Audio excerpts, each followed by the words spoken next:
Some Dead by Daylight, and this is update 8.5.0. Most of this update has to do with the Nightmare, aka Freddy.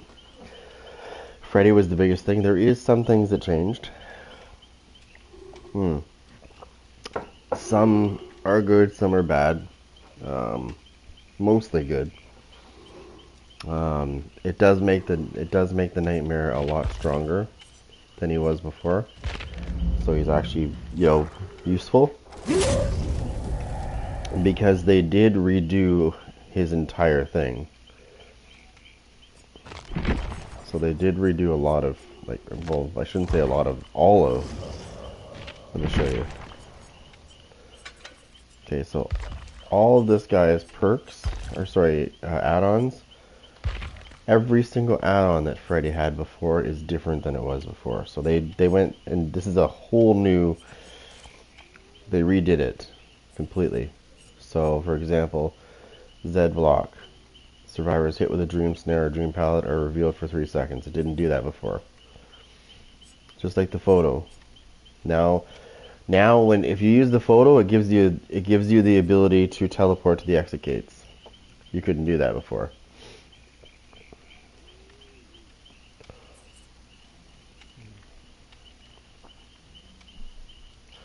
It also gives you killer instinct if somebody's at the exit gates if they're in the dream world. The pill bottle. Each time a survivor wakes up, their sleep meter fills 10% faster, up to a maximum of 50%.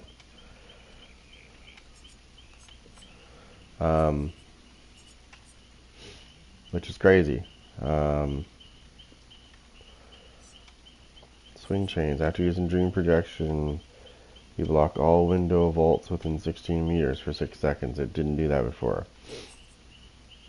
This used to have something to do with the dream world.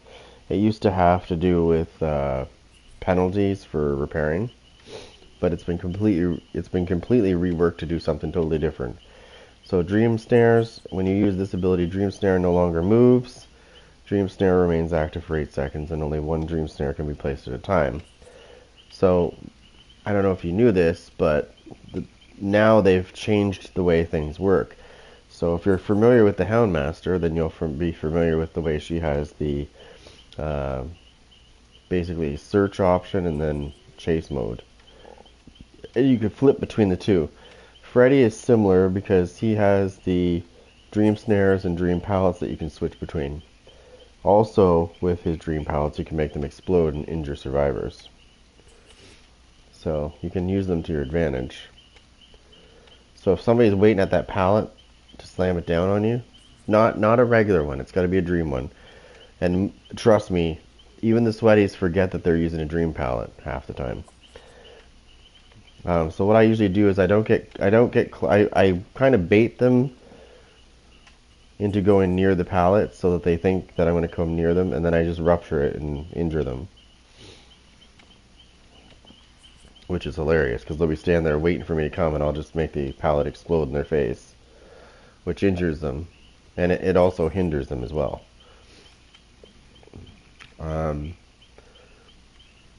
So every one of his add-ons, every single add-on that Freddy has is completely different than it was before. They've reworked everything. So, for example, the wool shirt, it decreases the delay before the dream pallets rupture by 10%. So you can rupture them faster. Alarm clock cooldown gets increased by 10%. Increases the amount of sleep gained from attacking with dream abilities, which I have on. I'm probably going to change that though. And the rake increases the size of the dream snare by 10%. Because remember, they're no longer placeable on the ground. They're projectiles now. Okay, prototype claws decreases the charge time to release a dream snare by 10%. Outdoor rope increases the speed at which the dream snare travels by 15%. Decreases sleep immunity after survivor uses the alarm clock. Here's my favorite part, by the way, now that we're talking about that. Alarm clocks. So, in the past, hang on a second.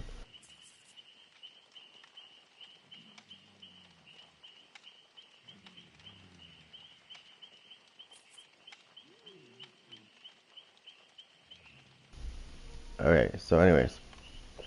So, um, you take, let me show you.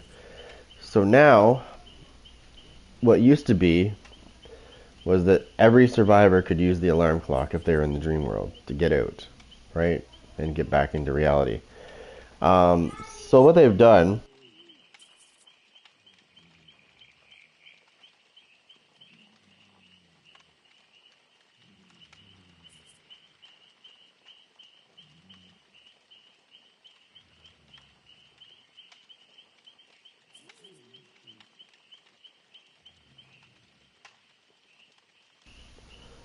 anyways, interrupted again. Um, so anyways, everybody could use the alarm clock to wake up. And it was kind of annoying because, you would put people into the dream world and then they would just get right back out of it instantly with no repercussions. And everybody could do that nonstop. Like pretty much. And then they had immunity to sleep for a little bit. So, what behavior has done is exactly what I wanted them to do, which was funny because I talked about this shit when I used Freddy quite a few times. I used to say they need some sort of cooldown, like a global cooldown on everybody when they use those stupid alarm clocks. I said it forever. I kept saying it every time I used Freddy. I was like, those alarm clocks are so annoying because they just wake right up. Um, which of course you could um, use the paintbrush to so the way the paintbrush used to work is it used to be um, it would put everybody in the dream world at the very beginning of the trial. Everybody would start in the dream world. Um, anyways, getting to the best part of this. So what they've done is they've taken those alarm clocks and they said, okay, whoever uses that alarm clock, they are the only one that can use it for 45 seconds. After they use it, it goes on a global cooldown, and nobody else can use it for 45 seconds. Which means there's other ways for them to wake up. They don't just have to use the alarm clock. But if you stay on somebody constantly, they will stay in the dream world, which gives you an advantage because, well, there's many add-ons that he has for the dream world. For example, where is it?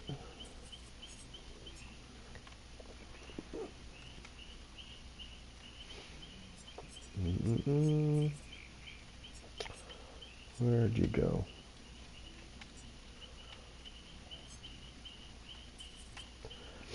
You can use the green dress to increase the time it takes for them to wake up by 2 seconds. Let me see.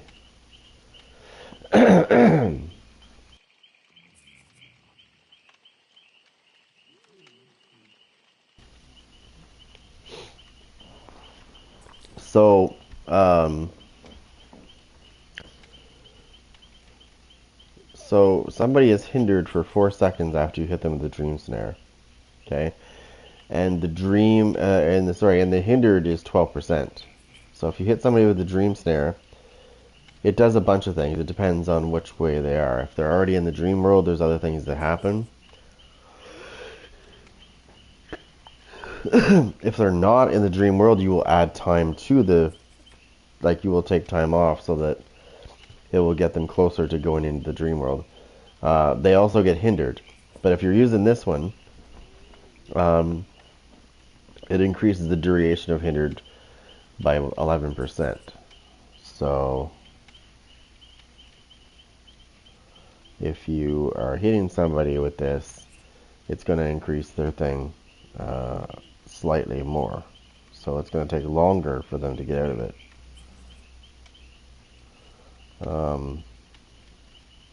Let me see.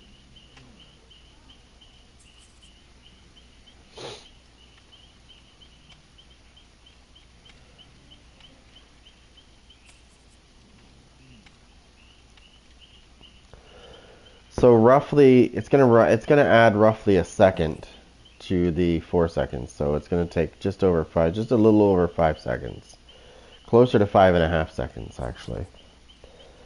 They're gonna be hindered for if you use this. There's other things you can use too. Like for example, I was talking about those dream palettes. If you like using those, you can use this. Okay. So when I played this on the PTB, it was interesting because it was a bit different than this, obviously. So this block, they drastically increased it. So on the PGB, it was three. It was either it was 3 or 4% on the PGB, the radius of the rupture. When it went live the other day, it's actually 14%, not 4. So they increased it by another 10%, the radius. So it's a little bit of a bigger area for it to explode and hit you. And I think what they did that, the reason why they did that is people like to loop people, right? And if he puts a dream palette in place, people know they can use that to stun them, because you will still get stunned by the dream palette if you're hit by it. But if you're smart about it, you don't wait for them to use the palette. As you're chasing them, you start activating that rupture, so that when they come flying around that corner, it's going to explode in their face, and it's going to injure them and hinder them. So what's going to happen is if they're healthy, it's going to explode, injure them, and then if you swat them, they're going to go immediately down right after they get hit by the pallet. So you can use the pallets against them, but they have to be dream pallets. You can't just explode a regular pallet. I wish you could. That'd be funny. That would be funny. However, there's some pretty good survival. Yeah, there's some pretty decent survivors out there that are pretty sweaty, that are not gonna, that wouldn't like that if you made, non-dream pallets explode as well. If you could do it to both, yeah, no, there'd be some problems. People would be pissy. But trust me when I say this. When you put a dream pallet down, the survivors will use them. Now, I'm on the understanding, I want to see if it explains it, but I'm pretty sure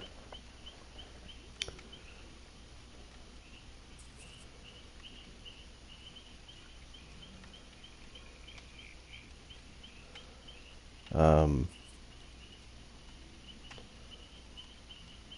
just trying to see if it says anything.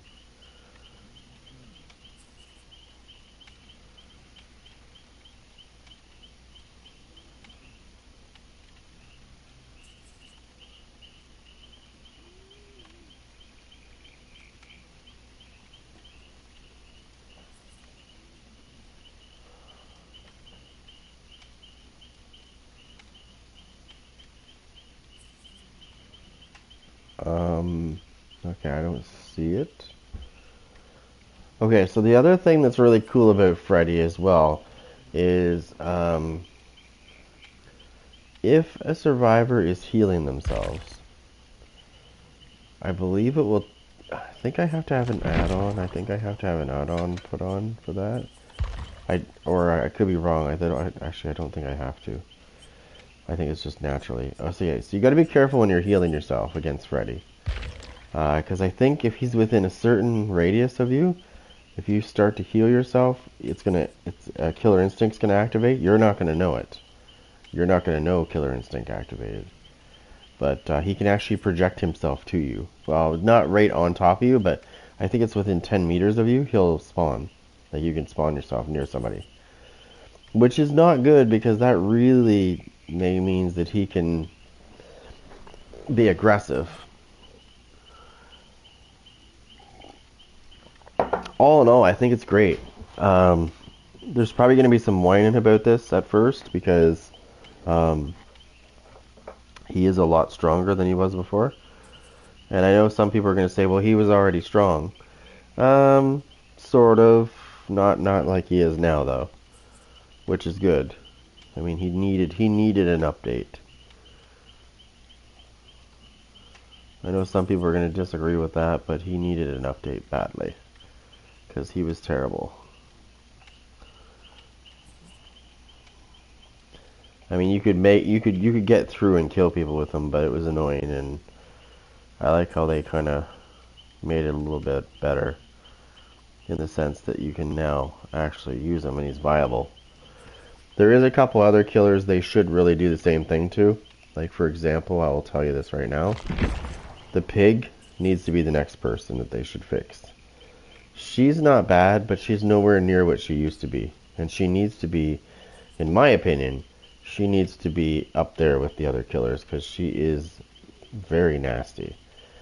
But they've watered her down so much that not a lot of people play the pig.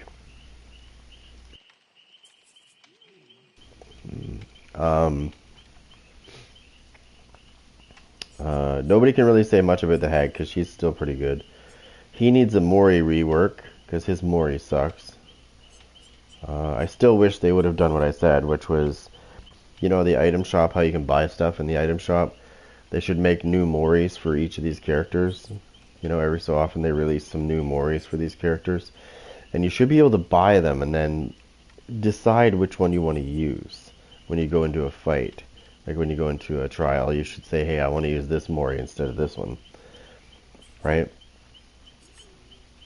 And obviously the killers that have two Moris should get a set where it's different. Like if they get a different Mori, it has a mini Mori that goes with it. You know what I mean?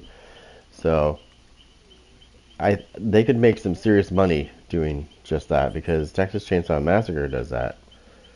They have kills. I don't know if they still do it, but they were coming out with new kills, all the ways to kill people all the time. I think it would just add to the fun, right? And they could make some good money.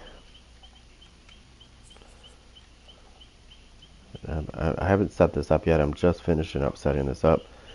I just got to make sure everything's good. There's one thing I need to do first, and that is just put this on.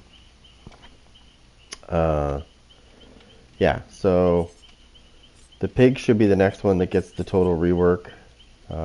She needs it desperately, in my opinion. And then, let me see if there was another one I was thinking of. Honestly, I think the Dredge needs a little bit of a rework too. He's pretty good, but I think you can make him a lot better. For what he does, he should be a little stronger, in my opinion. He shouldn't be like a top killer, but he should be pretty decent, because he does have some abilities that are pretty strong when they're used right. And, well, the Houndmaster doesn't need anything. She's fine. Look at what we have here.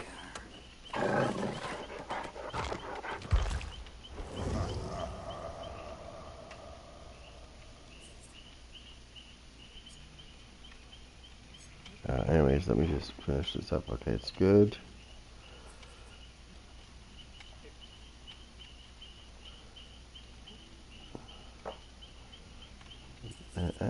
Sorry, I'm just explaining things here. I know I'm just going on and I haven't played anything yet. I just wanted to explain what they did to Freddy, because I know there's going to be different things that are said. I played him on the PTB. There is one thing for sure that I saw that was different. Well, it wasn't different, but it was stronger. And that's the rupture radius of the pallets. They've increased the rupture radius to 14%. It was not 14% on the PTB when I played it. It was either, I can't remember if it was 3% or 4%. It was not a huge radius. Okay? So they've drastically increased the radius of the rupture, which is good because it makes it better and more useful. Because let's be honest, 3% was not much. And actually, it wasn't a percentage. It was, I believe it was actually a distance. It was 3 meters. It was 3 or 4 meters. And they've increased it. Now it says 14%. That's a lot more than 3 meters.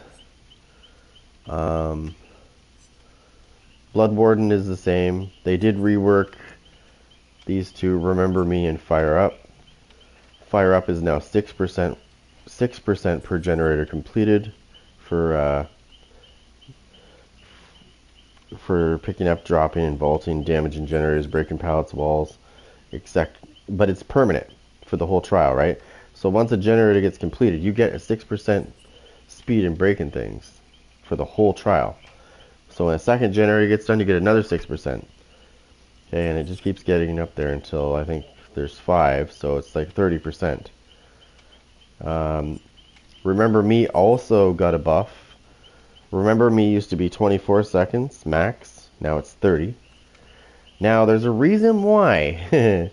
There's a reason why they made it 30 seconds. Because a lot of people at first, when they see the killer's side first, they're always going to bitch. And they're going to be like, well, that's not fair. Now it's 30 seconds? Like, really? Okay, so let me show you the counter to that. Because trust me, we don't always get just the buffs. Alright, so we're going to go back to the main menu and switch over to Survivor so I can show you what they did for them. Remember I told you Remember Me was 30 seconds, right? Okay. So what they did for Survivors is the Wake Up, which is part of the, a part of, what's his face, his friggin' abilities from Nightmare on Elm Street. And it's called Wake Up. Now, this used to be a flat 25% across the board, right? All it just fit, that's all it was. Just 25%. And when you first read that, when you first look at this, the first thing you notice is the yellow, right? The 12.5% faster, right? But read it carefully because I mistakenly didn't read it right. And I thought, oh, this is a nerf, but it's actually a buff. Okay, so remember I told you it was a 25% straight across the board. It used to be just 25%, that's it. So now it's 12.5% per survivor that's alive. Right? So if you have all 4 survivors and they're alive, like everybody's alive, you're going to open the gate 50% faster instead of 25. So when I first looked at this, the first thing I caught my eye was the yellow, right? 12.5 is what I saw. And I didn't read it all right. And I thought, oh, well, that's a nerf.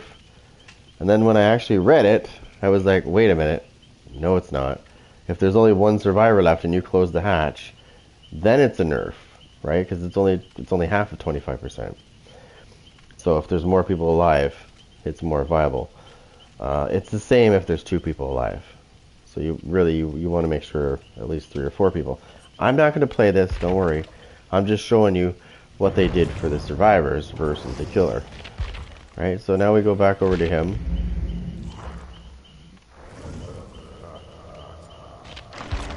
And his ability, sorry, this is green, let me just do this. Actually, how did I do that before?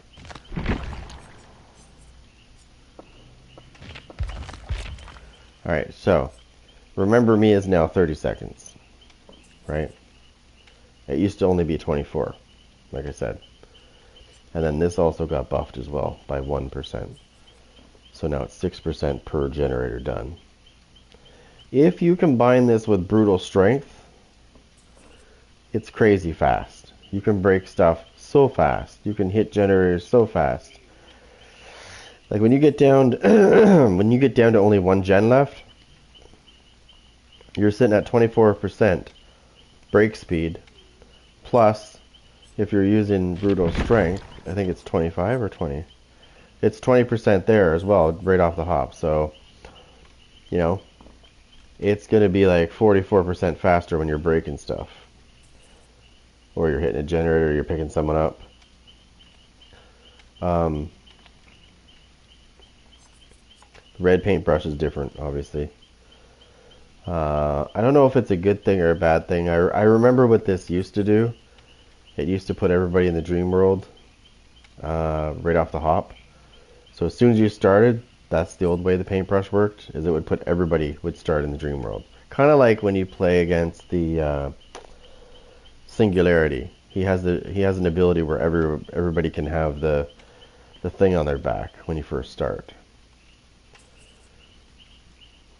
But they changed it, obviously. Now it reveals it reveals the aura of survivors that are in the dream world when they're further than 32 meters away. It also increases each survivor's sleep meter by 50%. But all of his add-ons are all, like, they're not the same. I think this one is the only one that kind of looks, they explain this one better than what it used to be. It's the same thing.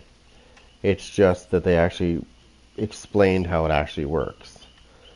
How it worked before and how it works now. It's the same. It's just they didn't tell you that.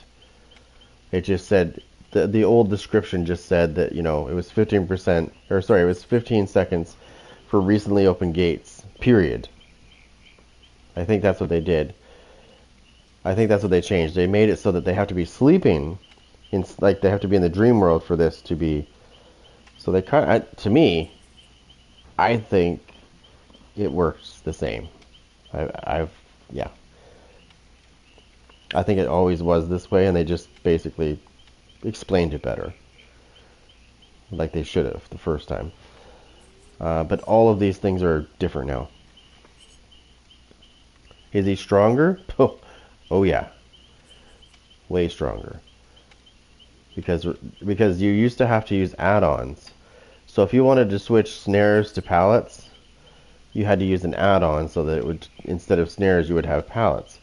But now they've done what they've done with the Houndmaster, and they've given them the ability to switch between pallets and snares are now projectiles instead of just putting them on the ground. Now, there is an ability that can stop that and make them into the old way, but there's a catch. Where did it go? Where did I put that? Right here. So you can put them down on the ground if you use this ability. This used to have to do with repair speed when they were in the dream world. It's totally different now. So you can make your dream snares not move and not be projectiles and put them back on the ground, but they only last for 8 seconds, and you can only put one down at a time. You couldn't put like you could before, where I think you could put 5 before they would vanish and replace old ones. So now it's only one, right? So you're better off to just leave it as a projectile. Now, being that it's a projectile, it is kind of annoying because people can avoid them. I don't think they can see you starting to summon it, but they're always zigzagging because they know you have that ability.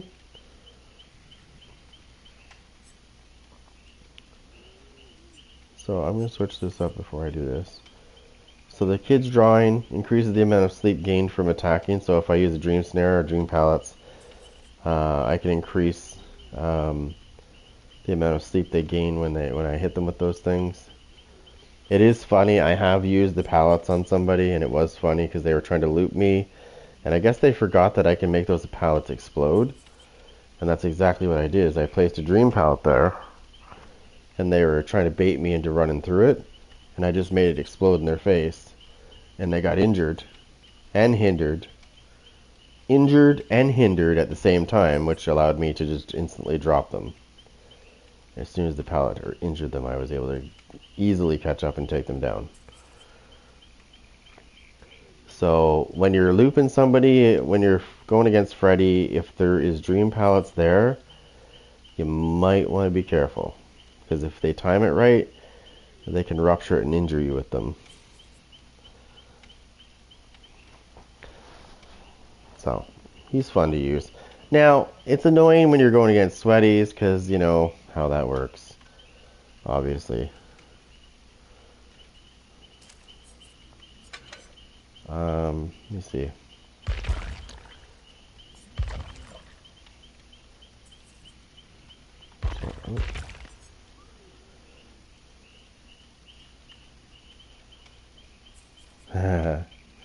This one's really fun to use, actually. This add-on, or sorry, this perk, sorry, is fun to use. Survivors hate it.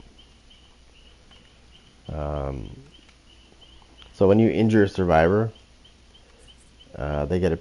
everybody gets like the whole team gets a penalty for repair by 2%. But it's not just repair; it's sabotage and totem cleansing as well. And the more people that you have, the stronger it gets. So if you have 4 people that are injured, that's 8%. Plus, now that there's 4 people that are injured, there will be an additional 12% gets added to that 8, so it makes it 20%. Which is kind of funny when they're trying to do generator and it's going really slow.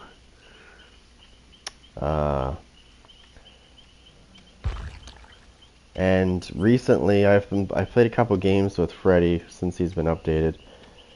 And I think both games I played, oh yeah, he's really good. He's really good. They've given him, basically, if you played the Houndmaster, you will know that she can switch between search mode and chase mode, right? With the dog. Freddy has the same kind of idea, but it's not the same, obviously, but it's the same idea. So he can switch between dream snares and dream pallets. And those dream pallets, he can make those dream pallets explode and injure survivors if they're near them. And the dream snares hinder people when they hit them. I think they hindered people before, but if you're chasing somebody and you hit them with this, because it's a projectile now, and you hit somebody with a snare that hits them, it's a 12% hinder penalty. And it lasts for 4 seconds depending on your add-ons, right? There is an add-on you can put on that will increase it to almost 5.5 seconds instead of 4. So the hindered only lasts 4 seconds. Unless you're using the add-on, then it's like it's close to 5.5 seconds if you use the add-on. So it's not major, but yeah. So I'll show you. I'm probably gonna go against a bunch of sweats, so let me make sure I have the right stuff. I'm gonna use these for the gen. This is gonna be my gen protection, and then I need to put the other one on for this so I know where people are. People wonder why, I'm going to show you this other one that I use. People wonder why I use this, and I'll show you why I use it. Unless I'm going against super sweats, this usually works against anybody. As soon as I see it and I don't miss it. And I think I did. Because I'm overlooking it, because I'm looking too quick and switching to the pages. Where is it? Where are you? Come on, I know you're there. Oh, there it is. So people wonder why I use oppression, right? They're like, well, why would you use that when you've got this and this? And I'm like, well, oppression works in this way. If more than one generator is being worked on, which 99% of the time it is when you start a game, survivors will start more than one generator at the same time. So you'll hit the initial generator. Okay, I'll explain the other two in a second. You'll hit the initial generator, and if anybody's working on any up to 3 other generators, they're going to get a difficult skill check sent to those generators. And if they fail those generators, if they fail those skill checks, it's going to give me a loud noise notification at all generators that got screwed up. So I'm going to know where they are. Okay, so stage 2. When I hit that initial generator, it's going to get overcharge, and Call of Brine is going to also stack on top of that. Okay, so you're going to get a 255% regression speed for 30 seconds, and then it's going to go down to like 210 or something like that, and for the remainder. Now, it does 2 things when you hit the initial generator. First of all, you get the speed. Secondly, a difficult skill check gets put on that generator you just hit from overcharge. If they screw that up, they will lose 4% plus whatever they normally would lose for screwing the skill check up. Not only that, but when they do a good skill check on that, after they screw that up, and this is a twofold thing, this is why I use them together, because they're great. For 60 seconds, this will have an additional thing on it, which if somebody gets a good skill check going on, it's going to let me know that somebody's there. So you can see why I use these 3 together. This is for finding people when I can't actually see them, because most people will screw the skill checks up. And these are for regression speed and also letting me know when people are there. If they go back to the generator, I'm going to know they're there again. Even if they have Technician, it's not going to help them. Technician would normally save people, right? If they screw a skill check up, I'm not going to know about it, right? But that's the problem. I'm going to know about it because this is going to tell me when they start getting good skill checks that somebody's there. So that's why I use them. And they stack.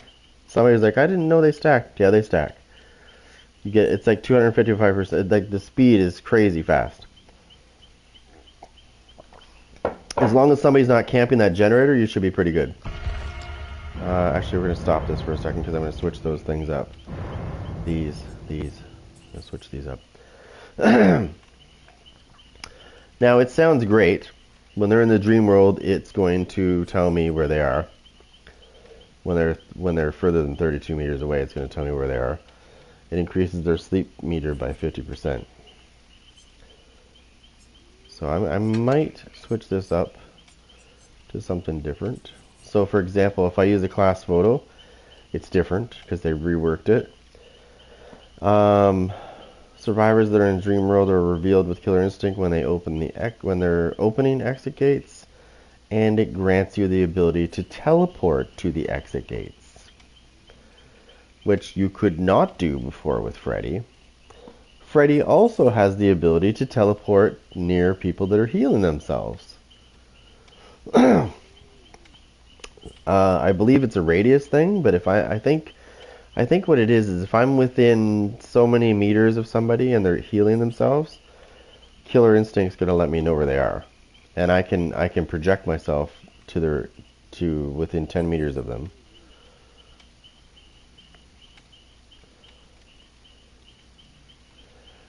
You can also project yourself to completed generators.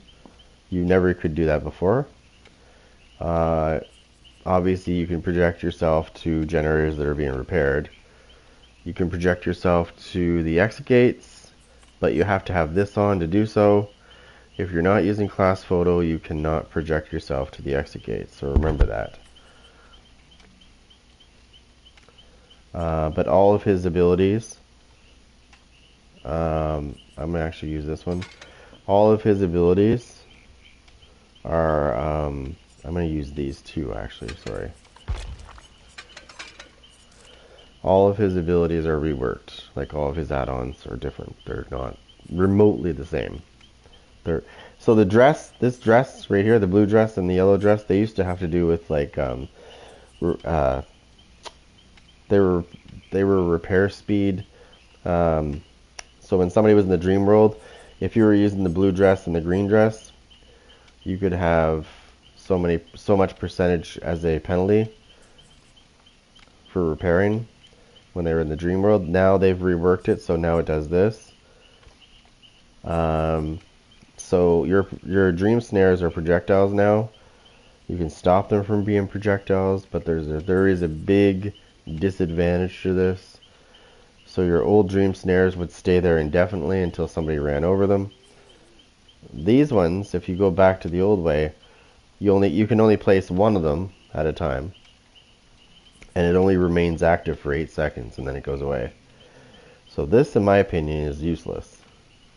I guess it could be useful in some situations, but for the most part it's going to be useless, in my opinion. Green dress, it increases the time to wake up action by 2 seconds for the survivors. Like, everything is different. This one decreases your projection cooldown by 10%. Increases the pallet rupture radius by 14. This is my favorite build, right here. Right here. I used to use another one, but it had nothing to do with gen protection. Or gen, yeah. So basically all the stuff that I'm using is gen defense. Right? Because this is going to tell me where people are and stuff, and it's going to make it harder for them to do things. Both of these, this one and this one, are going to be a great help for me.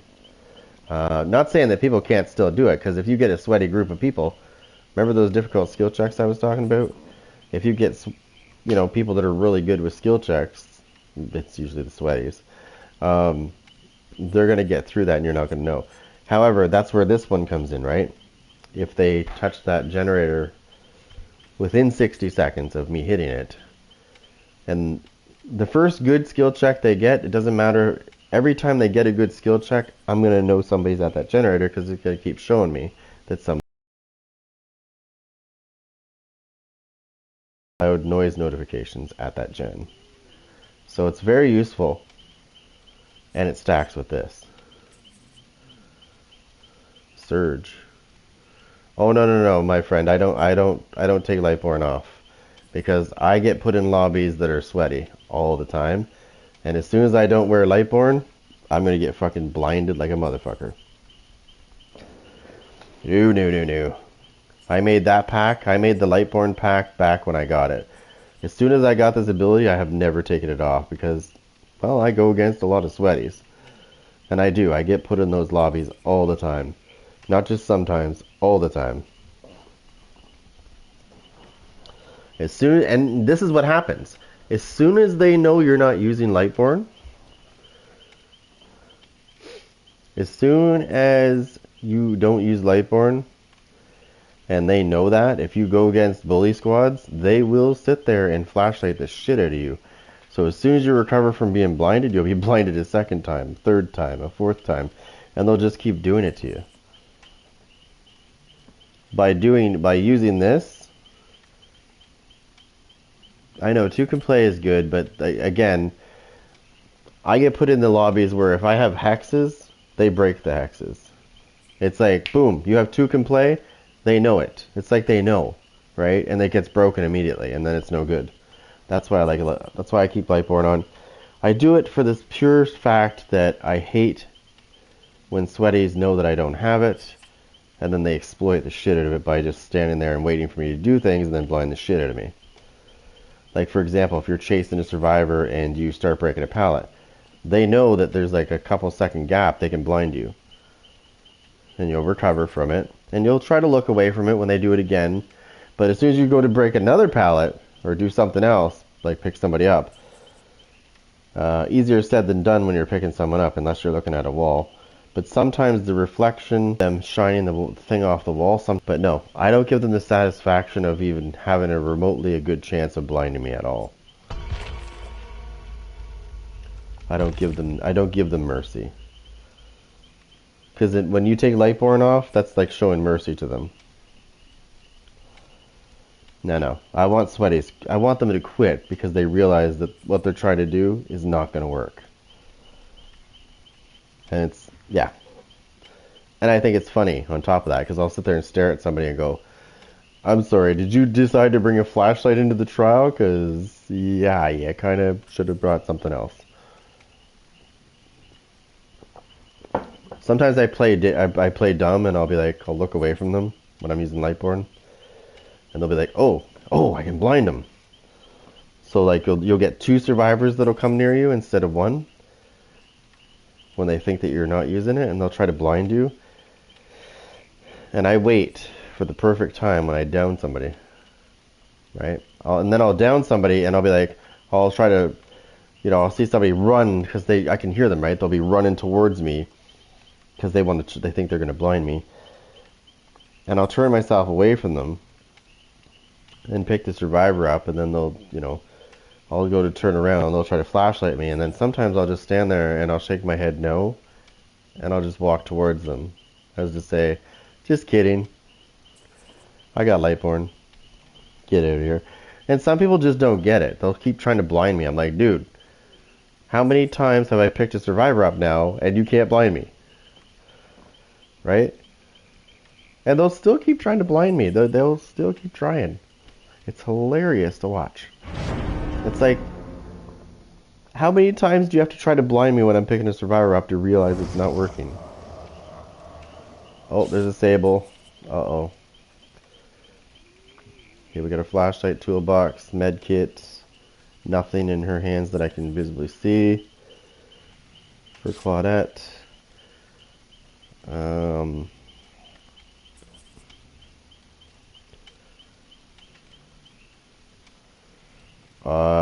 That part I couldn't really tell you because I'm not really a master at that character.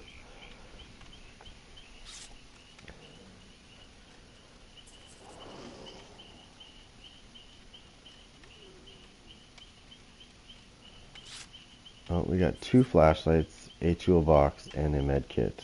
2 sables, which means double the toxicity. Oh yeah, here we go. Come on. Let's go.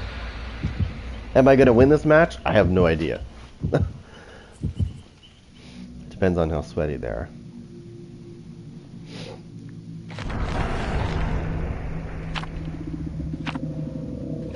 Well, they didn't force any maps, which is a good thing, I guess. Hopefully it's not a map I can't stand. It's probably going to be that one map I can't stand, though.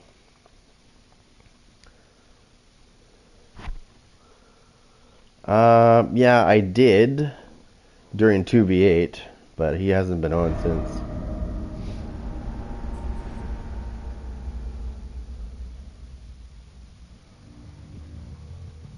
Okay, so here you go. You can switch between this. Look at, I can use pallets. Right now I'm using dream snares. This is a dream snare. Okay, now I can switch to pallets and look for a location to put it. Oh, there's one right there. There's one right there. There's one right there. Now I can rupture it too.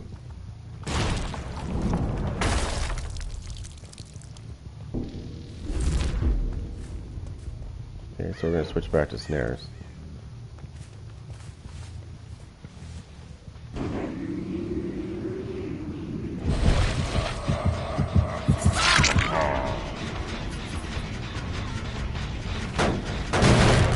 Now, is anybody at the other one? Yep, somebody's right there.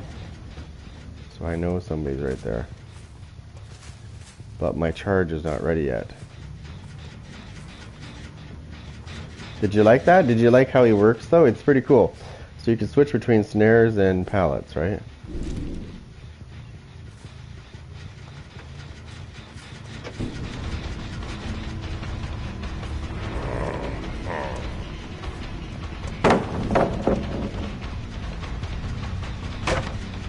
Get that generator, sorry. Oh, whoa, what the fuck? What was that?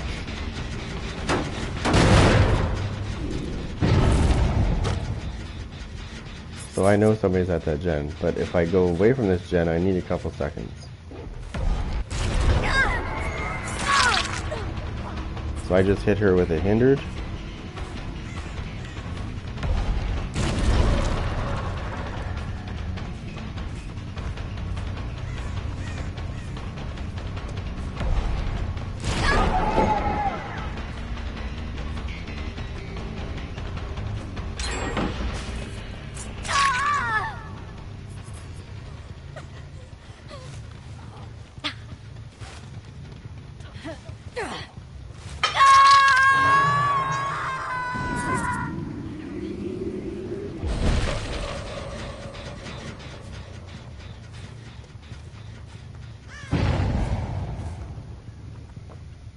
Okay.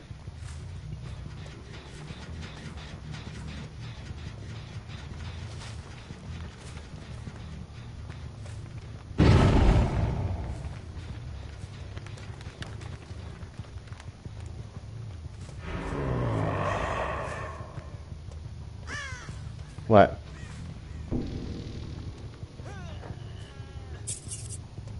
What was that? What was that?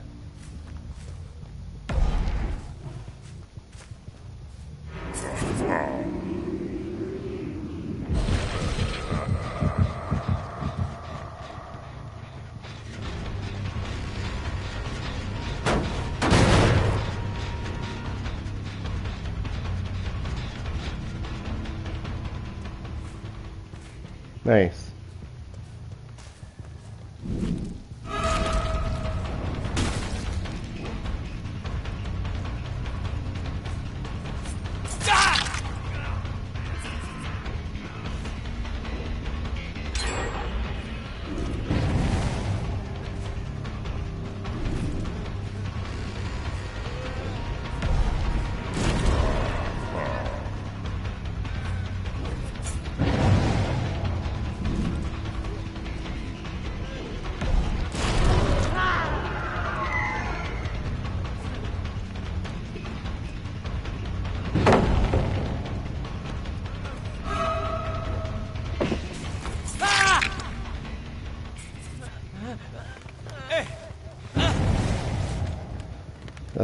That's hilarious, actually, now that you say that.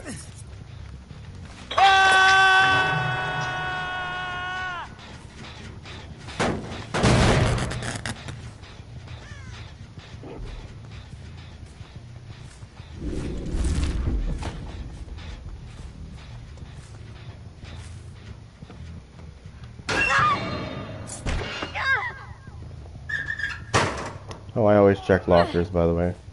So not a good idea to hide in a locker near the objective.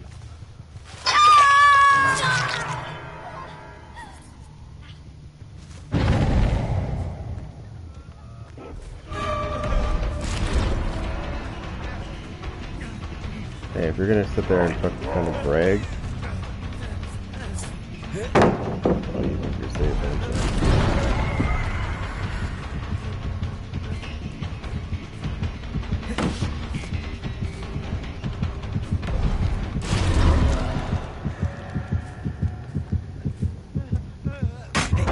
Oh, you fucking faggot.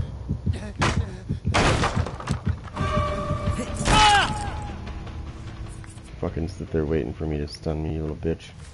You see how I don't know what the fuck they think they're doing, but...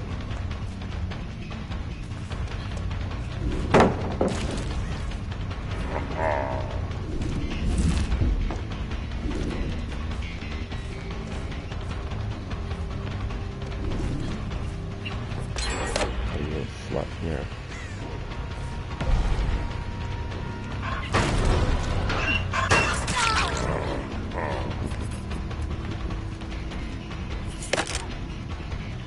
I'll get it.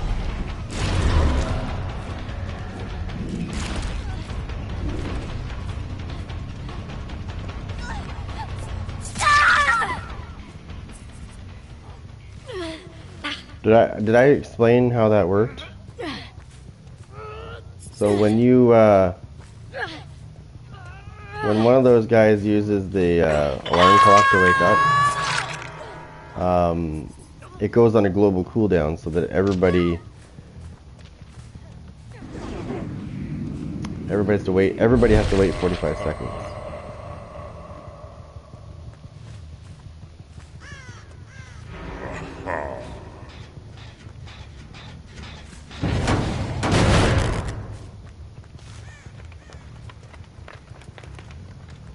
See how she's healing? I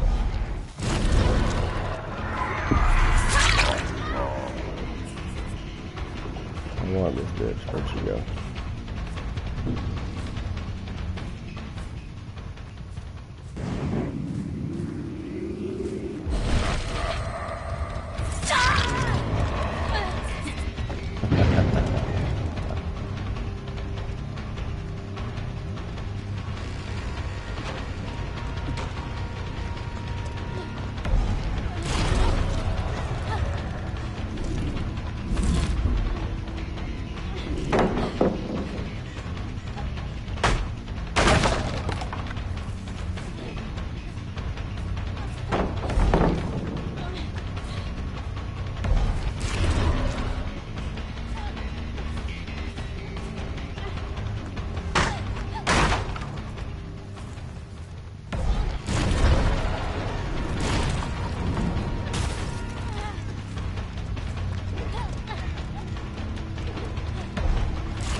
That windows are open to me.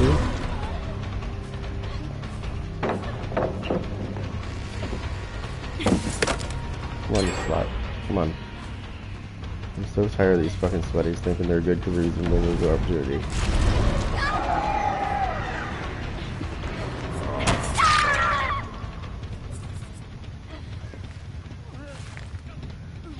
Now, I don't know how many times I've gotten you on the thing, but it's gonna be another one.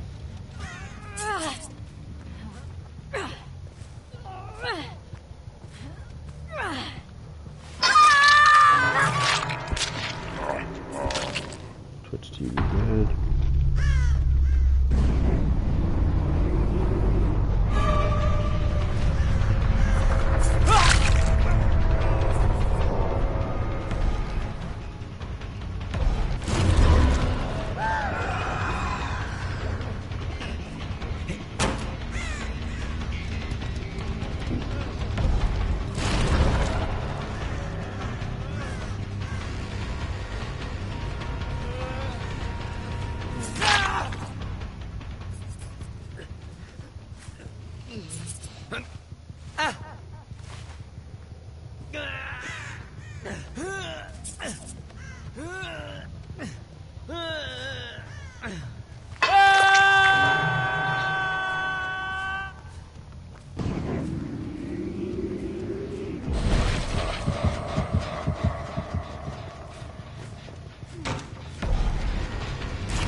There he is, right there. He's in the dream.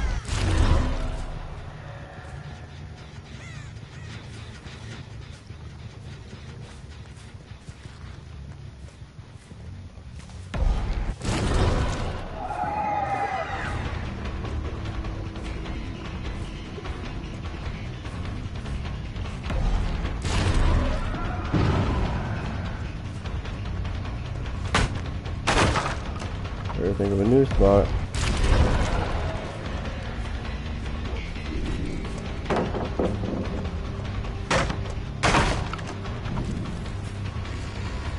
Oh, this person's definitely using invisible opportunity.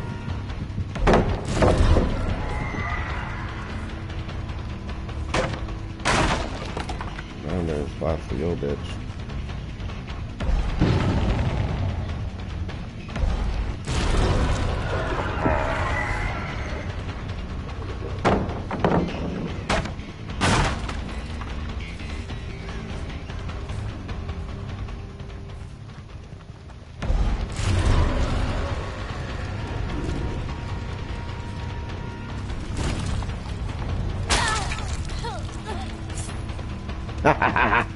Gotcha, bitch.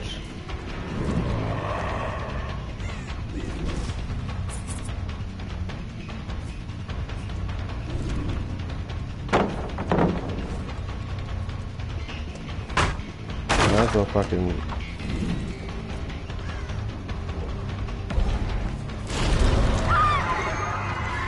Uh-oh. You fucking whore. Come here. You think you're fucking good, you little fucking neeblet? Let's go. I pursue till motherfuckers are dead. Come on, you sweaty bitch.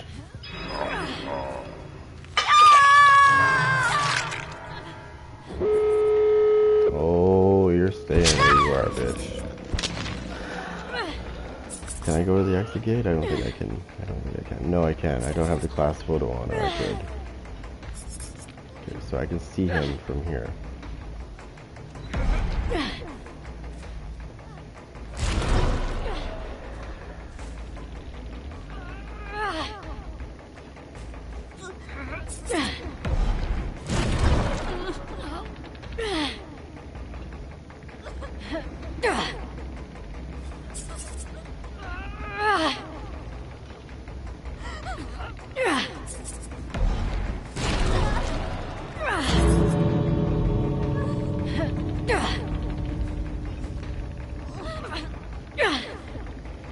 I think you're dead, Sable. I honestly do.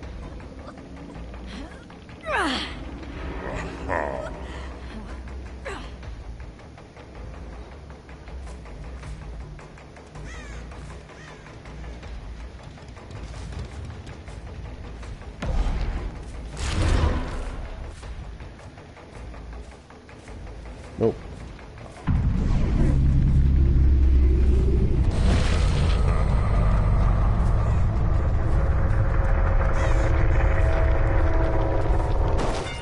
Boom.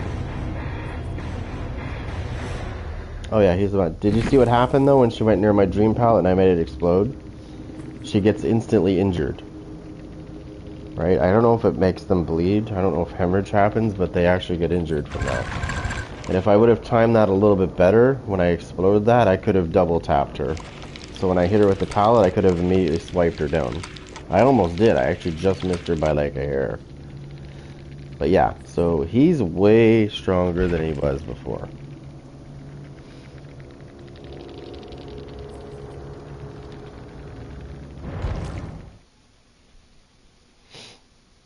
Way stronger than before.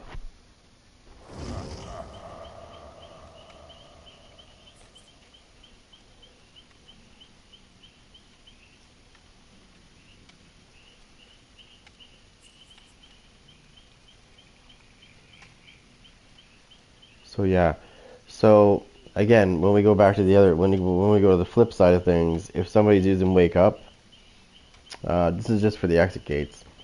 If you haven't killed somebody, at least one person, they're going to get a 50%. Whoever's using it's going to open the gate 50% faster.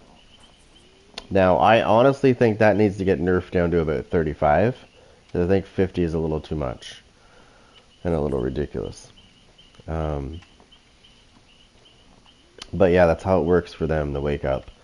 Like I said, it used to be 25% across the board, which was, in my opinion, good enough as it was. It didn't need to be increased, I don't think.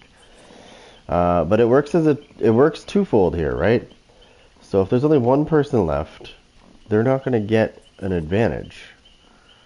And if there's two people left, it's going to be normal, right? Because it's 12.5% per survivor alive. So if there's only one survivor left, it's actually going to be worse than it used to be. So it's kind of like a buff and a nerf at the same time. More so a buff, not so much a nerf. But again, like I said, if you find a hatch and you close it, then they have to open the exit gate to get out. And if they're still going to get somewhat of an advantage because they're still going to be able to open it 12.5% faster. But it's not going to be like it used to be where it's 25%, right? Just across the board.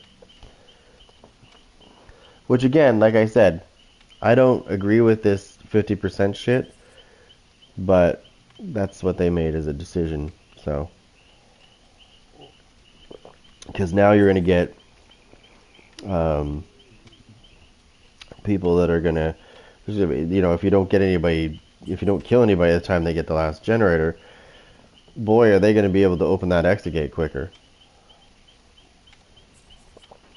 It's just, like I said, if they're all alive, right? So that's why I have my failsafe character that I know that's really good against that shit, and that's this guy. He's really good against those people that like to hang around exit gates. He's actually the most dangerous. So I go against a lot of sweaties, and I don't know, for some reason they all have the same mindset. When they see me using the knight, they think that, oh, I can bully this guy. Oh yeah, I can bully this guy. And that's the mistake that they make, is they think they can bully me, but then they get killed. And it's not so much. It's more like I'm bullying them.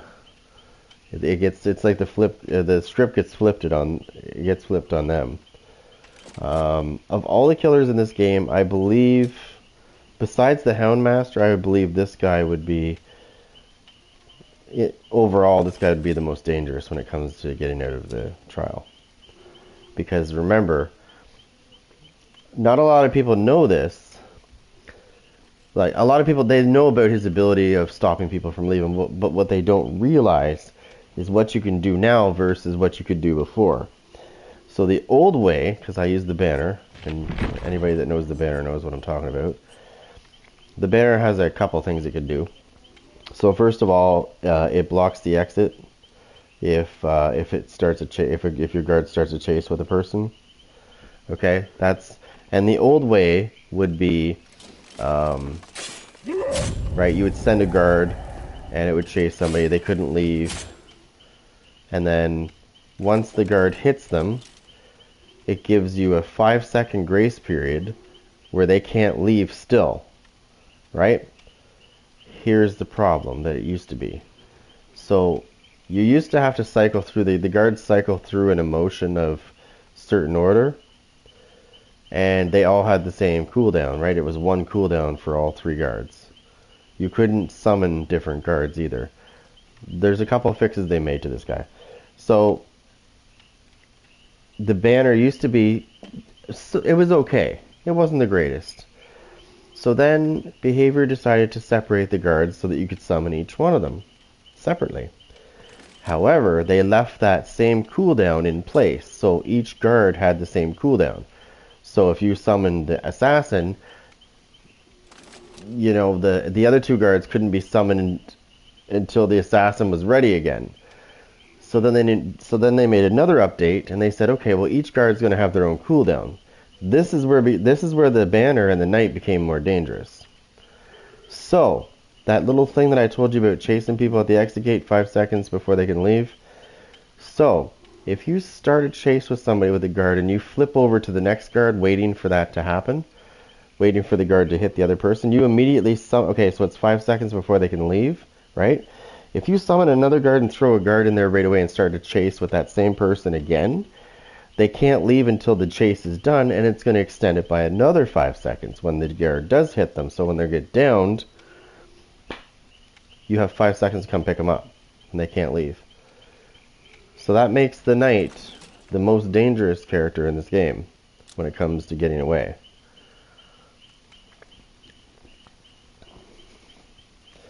Because now each of his guards, like each guard has a different cooldown, right? So, like I said, you just flip through to the next guard. As soon as you start a chase with somebody, you go to the next guard. You don't summon that guard, you wait.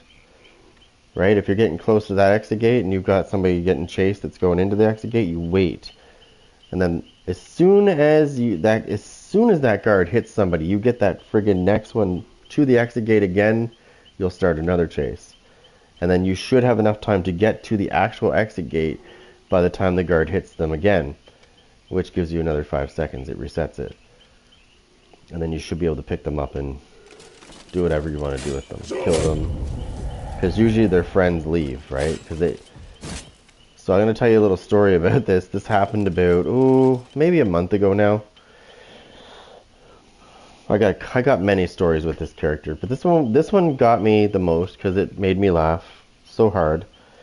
So this guy was in the exit gate doing the usual thing, right? And I started to chase with him, with the guard, and he teabagged me. He teabagged at me while he was in the exit, and he went to leave. He was getting chased by my guard, by the way, and I was using the banner. He went to leave and realized he wasn't leaving because he couldn't leave. Alright, so I immediately flipped to my next guard so that I knew that once that guard hit him, I could summon another one immediately and start another chase and stop him from leaving again, which I did. And it was at that moment that when he realized what I was doing to him, he just stood there and didn't move, and he knew he was fucked. I was laughing because this motherfucker was teabagging me, thinking he was leaving. I was like, this guy doesn't know how the knight works, does he? Especially now. Like, before you could sort of get away with it because you would get hit and then you could just leave after 5 seconds because the knight usually wasn't close enough. But now the knight can summon a second guard and stop you from leaving a second time. Because he has, he can go through each one of his guards. And so teabagging at the exit gate versus the knight, unless you know for a fact you're going to get away before the guard starts chasing you, it's probably not a good idea. Because what's going to end up happening is what I just said. Is you're going to get trapped in this, you're going to be trapped and not be able to leave. And, well, the only way you will be leaving is you're going to be killed. Because, remember, it's 5 seconds each time a chase happens after the guard hits you. After the guard hits you. So that exit remains blocked for an additional 5 seconds after the chase is done. So if you send in another guard immediately in, the chase is going to stop them from leaving first of all, and then after the guard hits them again and drops them, or if they have dead hard, they still can't leave for 5 seconds, and you can still hit them down and take them out. Which I would, if I saw that they had dead hard, I would immediately throw another guard at them for another chase. And it's going to be another 5 seconds after they get hit. So, yeah, not wise to sit at the exit gate and teabag the knight. Unless, of course, like I said, you want to be dead. or as I call it, you know that song they play in some of these videos where they're doing dumb shit and they end up dying? And the song goes, "Dumb ways to die." That's the song that needs to play when somebody teabags at the exit gate. You know what I should do? I should start doing that as a joke. I should start what do you call it? You know how people always accuse you of doing it? I should do it. I should start tunneling people. Tunneling the shit out of them. Sitting at the hook until they unhook themselves. Oh yeah. I should just get, you know why I can do this? You know why I could do this? Because I have my thing on anonymous. Right? I have my thing on anonymous, so they can't even send me a message if I did it. Just to give them a taste of their own medicine, right? Because let me explain something here. So sometimes I go into these games, and you know how people are always bitching about like, oh, you tunneled me, or oh, you camped the hook, or so, you know, the usual. No, they did. No, I know exactly what you're saying. That's why I said I should do that as a joke, and just to piss them off, because you know what I mean? Like they'll try to report me for tunneling, and behavior's just gonna be like, yeah, who cares? It's part of the game. I'm not trying to be a dick. I'm just saying I'm gonna piss a lot of survivors off. Put it that way. But then they can actually say, "Hey, you were tunneling me." Yep, sure was, and it was fun. Oh, how's the main screen looking, by the way? Is the title screen good? It looks pretty good, doesn't it? Yeah. So, anyways, I was getting back to that story. The survivor was camping one gen, right? So I would go hit the gen, and it would start regressing, and I'd leave the gen, and you know, I told you I have this on, right? Call of Brine. Not even 2 seconds after I leave the generator, boom, loud noise notification comes on. Somebody's back at that generator again. So turn around, right? I turn around, go back. I pretend that I don't know where they are, but I know that they're in one of three lockers. And I take a little guess. I go, okay, eeny, meeny, miny, boom! And the one I pick, they're in it. Because I knew they were there, right? Now, could you imagine if we had proximity chat and I did that? I was like, eeny, meeny, miny, boom! And then I opened the locker and grabbed them out. Okay, if anybody watched The Walking Dead, then you know where I got that from. That's when Negan was trying to pick which one he was going to kill. He didn't say Mo, he just hit the person.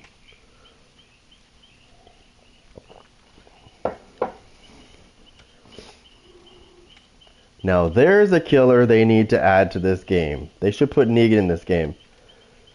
Oh yeah. Oh yeah. And his finisher could be just like it was on The Walking Dead with the Lucille.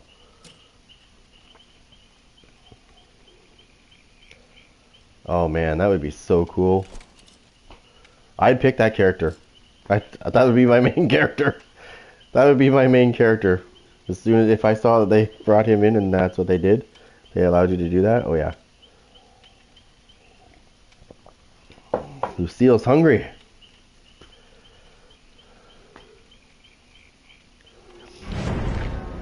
Terminator plus Jason. Terminator, yeah. I don't know what his finisher would be though. What would his finisher be? Jason? Well, I mean, Jason could be like he could squeeze your head till it blows up or something, you know?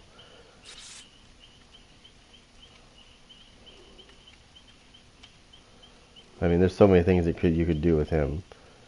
I do think Jason's going to come to this game eventually. I just don't know when. It's probably going to be like just after. So Five Nights at Freddy, I think after Five Nights at Freddy, I think Jason will come shortly after.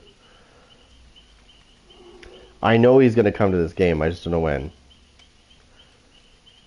And the reason why I know this is not because I work there, because I don't, is because there's been so many hints that I've been paying attention to. So, I get surveys all the time. Behavior sends me surveys quite often actually, and the last three surveys I've done, Friday the 13th has been one of the options for a chapter. Just thought I'd throw that little nugget out there because I don't know. It doesn't mean it's going to come to, you know, it doesn't mean it's going to come next. It doesn't mean it's going to come after five nights. I don't know. They keep dropping hints. And the other hint that I got from them was one of the streams that they did. They were wearing these sweaters that had Jason Voorhees' symbol, his mask, his hockey mask. Like it was him. It was Jason. There's a little symbol of Jason on their sweaters. I mean, there's so many little hints that they've been dropping.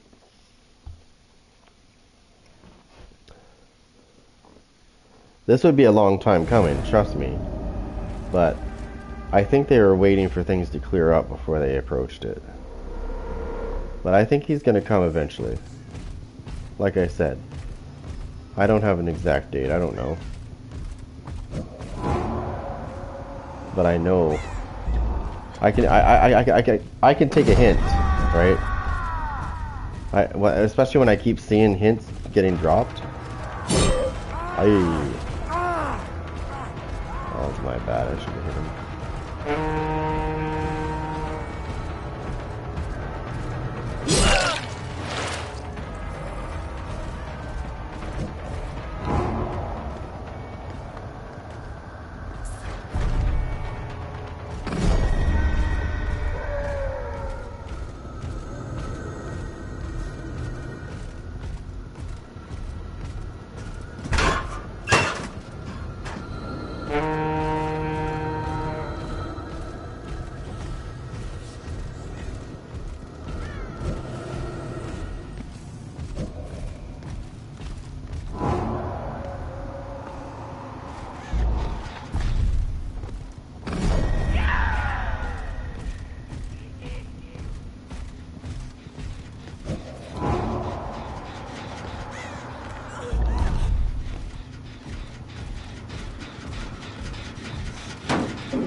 Somebody just lit a boom.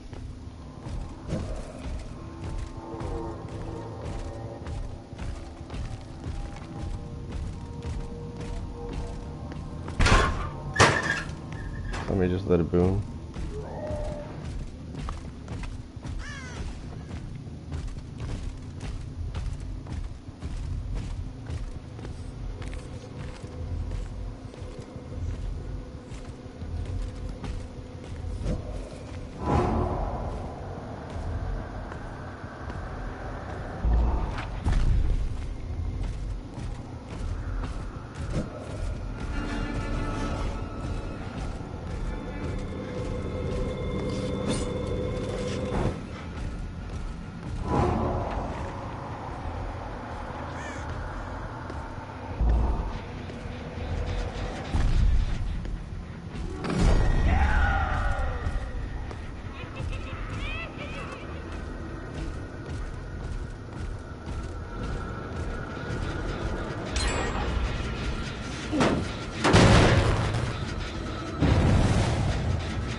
Bingo.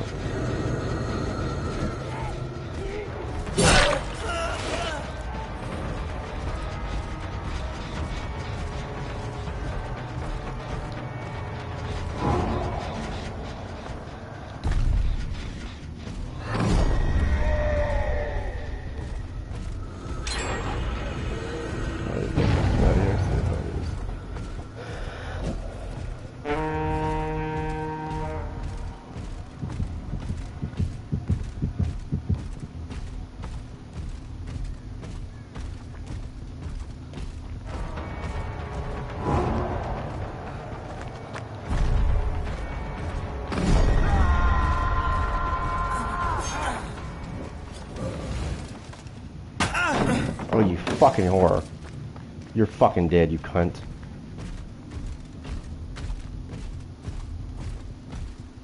I hate cocksuckers that do that shit. She bleeds out like a pig. This cocksucker's dead. I'm a relentless cocksucker.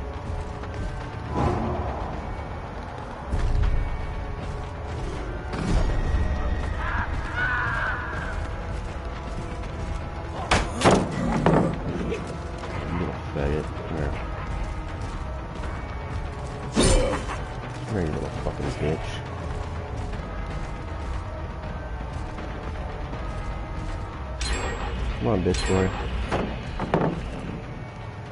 Come on.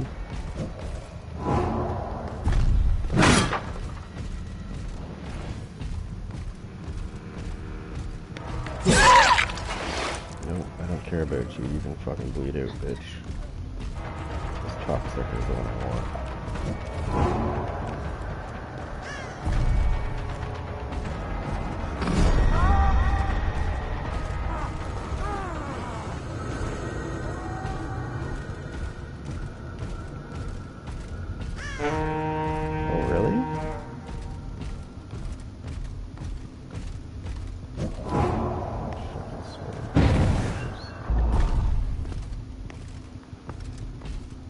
Hold on. I need to get this going. Just leave him where he is. These guys are trying to heal. Have that.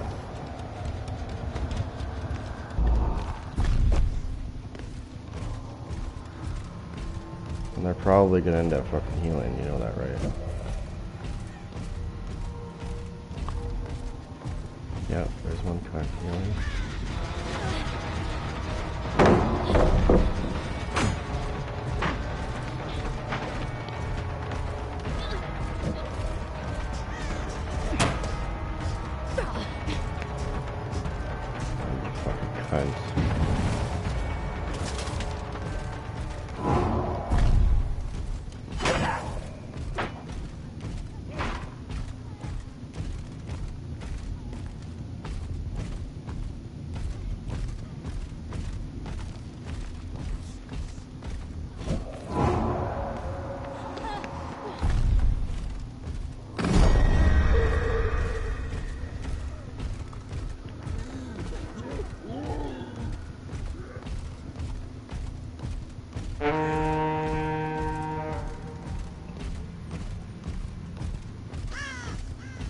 Wait, where is he?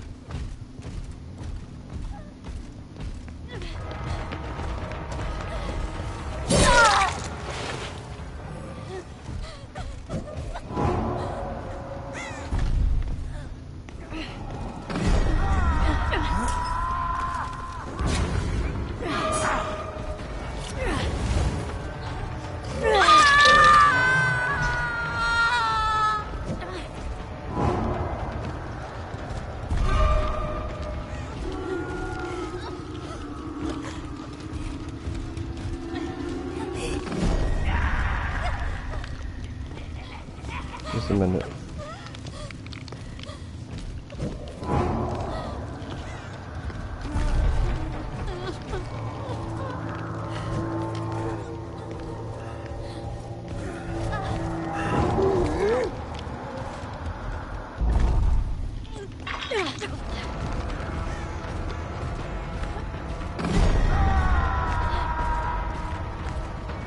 Oh, she's dumb. She forgot me there.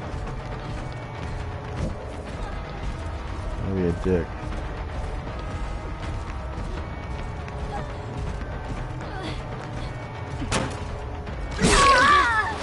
Not very smart, are you?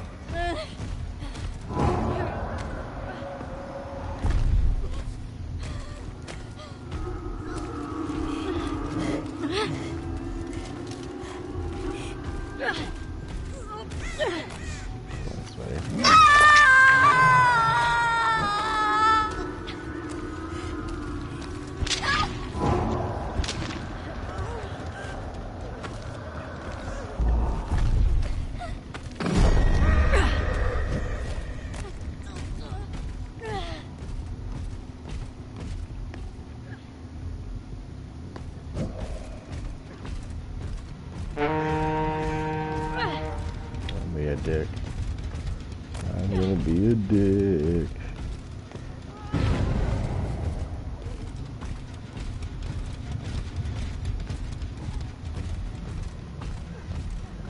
I'm coming, bitch.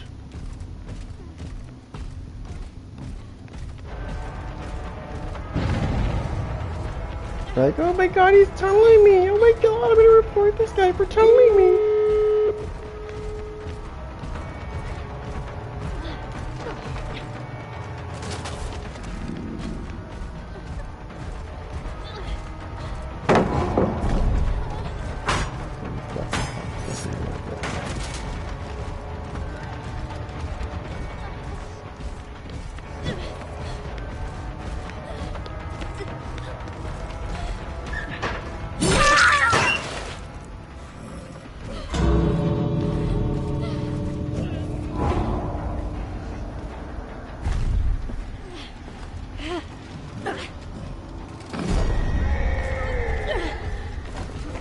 Oh, you fucking cocksucker, come here. Come here, you fucking cunt. Boom! She's dead.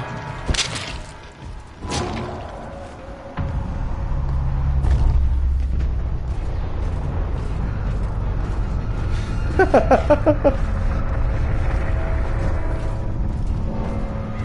just let me get a little closer. Come on, dummies. Stay there.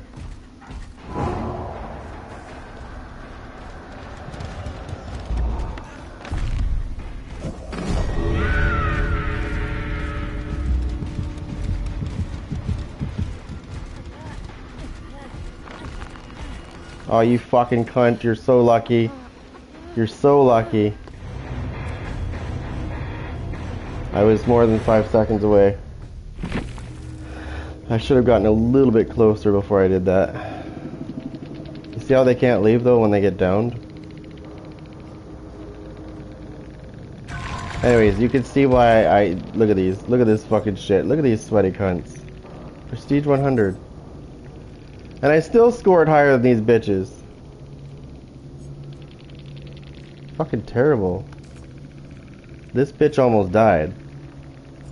No, this one right here. These guys, they left. Let's see, Ghostface? Let me see. Remember, things got changed. Oh, I told you I'd go against sweaties. Although they're not the worst sweaties I've went against. Yeah, let's see.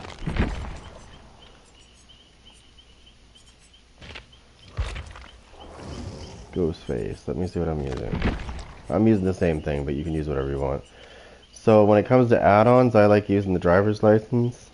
I don't know what your thoughts are on that one, but I like using it. It says when you're marking a survivor or repairing a generator, the generator explodes and loses 20%, and it's blocked for 15 seconds. So that's why I like using that one, because when I sneak up on people that don't know I'm there, and they've got like a good portion of the generator done, it takes 20% away right away. Boom. This helps you mark survivors quicker. This used to be 20%, I think it was before, and they nerfed it down to 10% because I guess Ghostface was just a little too overpowered. I guess, I don't know.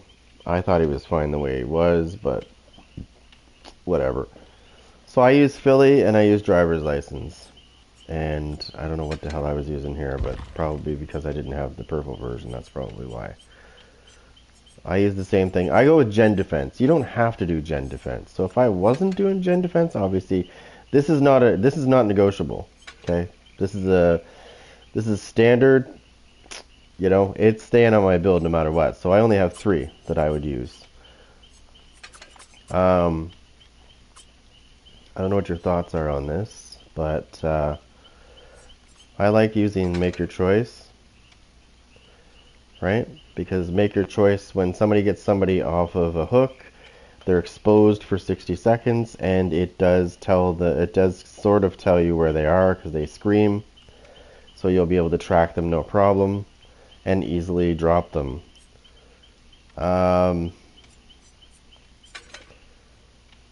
other one that I like using, and I don't know what your thoughts are on this one. This one is very nice. Where is it? I like to use Unforeseen. So when you perform a damage action on a generator, your terror radius and your bloodstain goes on to the generator and it extends it to 32 meters. You become undetectable. Oh.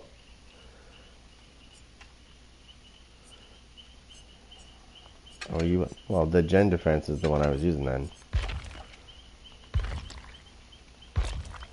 But remember, the last match I just played, I was mostly going after the survivor. I wasn't focusing on generators like I should have been. I don't know if you've ever tried this one out before. You should try it out. Darkness Revealed is fun. Because there's always somebody. I'm going to show you. Not with this character, but I'm going to show you. Darkness Revealed will show you the auras of survivors that are within 8 meters of any lockers. Any lockers, not just a certain radius. So you know what I mean? Like, it's not like a 32 meter radius and that'll show it. You know, like Ultimate Weapon? Yeah, no, it's not. I find this one to be better than Ultimate Weapon. But this will show, there's always somebody that's near a locker. Always somebody. So when you open a locker, you'll probably see 1, 2, 3, or even 4 survivors that'll be near lockers. So you'll be able to see their auras. If they're using their distortion, you'll just eat their credits up, but or their tokens, sorry. But don't worry, it doesn't take long to eat those tokens up, and then you'll see them. I don't see a lot of people using distortion anyways that I go against, so it's actually good to use. This is actually good to use. If I was using Ghostface, I would definitely put this on, and then I would probably go with my Gen Defense. So this one, I think this one. These two. If you want to use this one, it's good too because it will make up to 3 other ones regress as well. Now you won't get this with the other ones. So when you hit the initial generator, it's going to get these 2 things added onto it to speed it up. But these 2 things don't get applied to any other generators when you use this. So yeah, these will just normally regress on their own at a normal speed. Right? These ones, the ones that you hit initially, is going to speed up big time. If you're comfortable with not using Lightborn, then the other one that I would suggest would be this one. Would be the one that I just said, Darkness Revealed.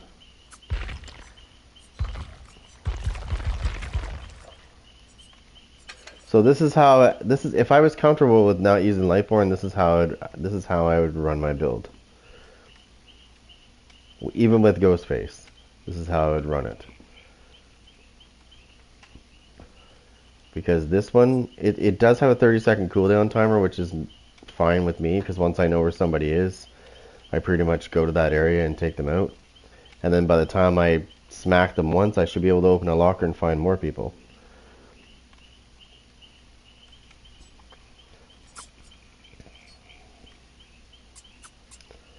Now, there was a discussion that we were having recently about, the Houndmaster. She has this ability where when she jumps down, she gets 75% increase in her lunge range for, I think, 20 seconds. And if you're using Coop with that, if you're using this one with it, if you were using this with that, and you had tokens, you would consume 1 token, and when you go to lunge, if you still had that 20 seconds available and you were using that ability, it's 75, you would get 155% lunge attack distance on somebody, which is fucking crazy. I think we tested this out. It was fun. It was crazy. 155% for 20 seconds. Right, because I already had tokens, right, when I did it. And then I jumped down and was chasing somebody and jumped down and activated the other perk, which was the Twisted Thunder or whatever it was. The one that's from the Houndmaster. So I was able to easily lunge at somebody from a great distance and take them down. 155%. And they're probably saying, what the hell? I thought it was only 75%. Yeah, no, if you put Coop on, and you're using Coop with it and you have tokens, yeah, you can make it nasty. But for the most part, that's just something if you want to screw around. This is what I would normally run if I wasn't using Lightborn.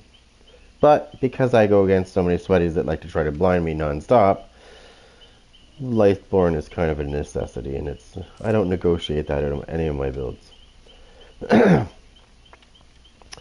Okay, so I'll show you how I used to run it. So how I used to run this was I would put, I stopped doing it though, but I used to run it this way. Where is it? Where did you go?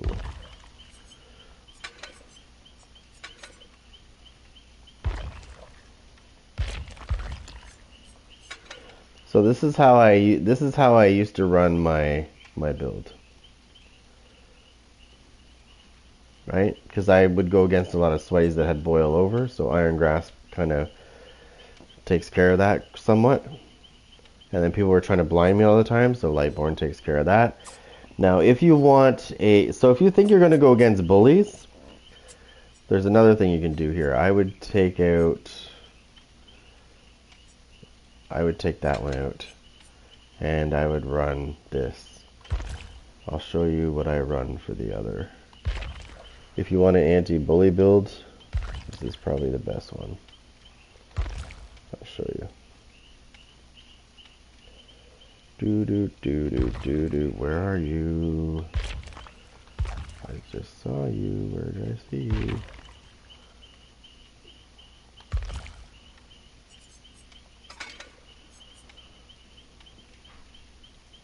Oh, there's one more. Ouch. This is a bonus one. So for the most part, for the anti-bully build, you get Mad Grit, Lightborn, Iron Grasp. So what does this do? Alright, so if they're trying to use Boil Over, Iron Grasp will pretty much take care of it. Not fully, but it will. Drastically reduce what they can do. They try to blind you, Lightborn's going to stop that shit in its tracks. And if they try to body block you, that's what Mad Grit is for. So every time you hit a survivor that's trying to body block you, the person you're carrying, their wiggle timer gets paused for 4 seconds every time you hit somebody.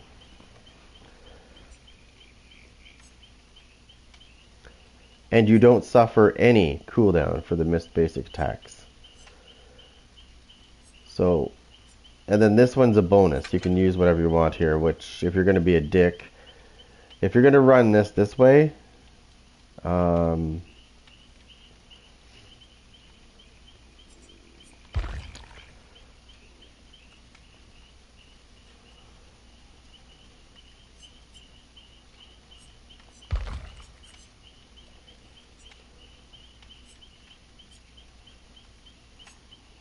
where is it?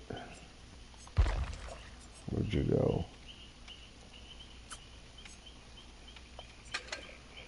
So, this is the complete anti-bully build that I have come up with. And I'll show you what happens with I'll tell you what happens with all 4 of these perks. And you will encounter these people at least once in your time, if not multiple times. You'll have people using Boil Over, you'll have people using flashlights and firecrackers and flashbangs and all that shit. You'll get people that like to use boons and shit. You'll have people that will body block you. You'll have all these things in your eventually you'll face it. You'll face all 4 of these things in one match. So, if you do, I have a solution to that problem. A big one. And this stops pretty much anything. This stops anything they could throw at you. So if they're using Boil Over, Iron Grasp. If they're trying to blind you with flashbangs and shit, Lightborn. If they're trying to body block you, Mad Grit. If they're trying to use boons against you, fucking Shattered Hope.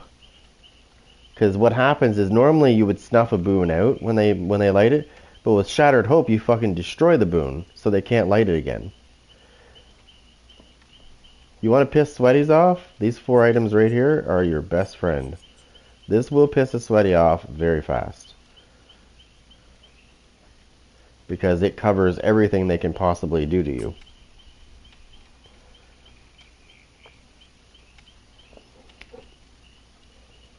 And trust me, the people that like to use boons, because I went against a group of people that were using boons and I was using this exact build, and they rage quit. The minute they saw me destroying their boons, they quit.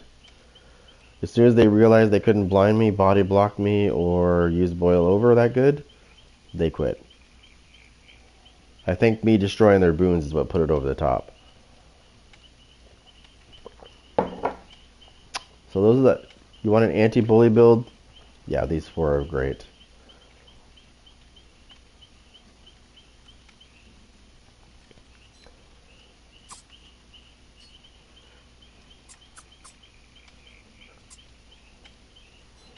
So if you're not using any hexes in your builds, and you're playing the game as a killer, and you hear lightning, like it sounds like thunder, sorry. If you hear that noise, that means somebody just lit a boon up. For those that don't know. Every time you hear that thunder noise, it means, well, if you're using hexes, it means they just destroyed one of your boons. But if you're not using any hexes, then it means that they just lit a boon. In which case, if you're using Shattered Hope, you go find it and destroy it. Once you start destroying their boons and they realize that they can't bring them back, they're gonna stop. They're gonna be like, they're probably just gonna come find you and stand there and let you kill them. Now, the biggest thing that I've been noticing lately is when I use certain characters, like the Knight, for example, usually I get people rage quitting as soon as they see that I'm the Knight. Simply because they just don't like the Knight. But if you're just doing gen defense, I mean, these 3+, like I said, Lightborn is not negotiable. I've been blinded so much in this game before I started using this ability that I don't show any mercy to the people that like to use flashlights or firecrackers. Or there is only one thing that can stop you with Lightborn, and it has nothing to do with them getting the survivor off your shoulders.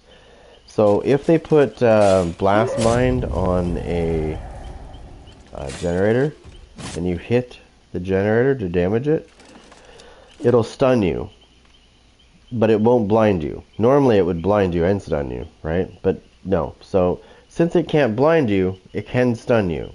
So that's the only thing they can stun you with, besides pallets, is blast mines. They can't blind you though, so you never have to worry about being blinded. But you will encounter those sweaties that like to they'll just set up these traps on all the generators. You'll also get the people that like to put the chemical traps on the pallets, and I can always see those a mile away anyways, so, and I don't hit them. So what I do is I just use my guard I use my guard when I'm chasing somebody and they have that thing on the pallet. I'll just use my guard to bust it, so that it doesn't affect me, just the guard. Because they'll taunt me, right? Like, oh, come break this, come break this. I'll be like, alright, I'll use my... I'll use the Carnix to fucking break it, because he'll instantly break it. And then I'll just chase you manually.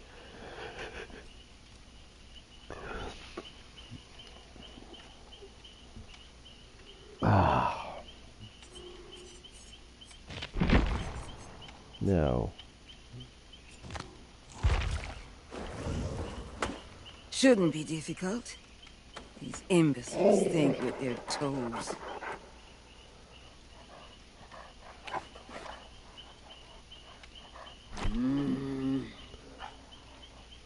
Alright, so let me just check this out real quick. Hold on 1 second.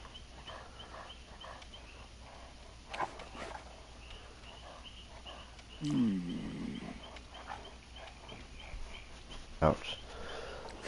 I need to check one thing here real quick, guys.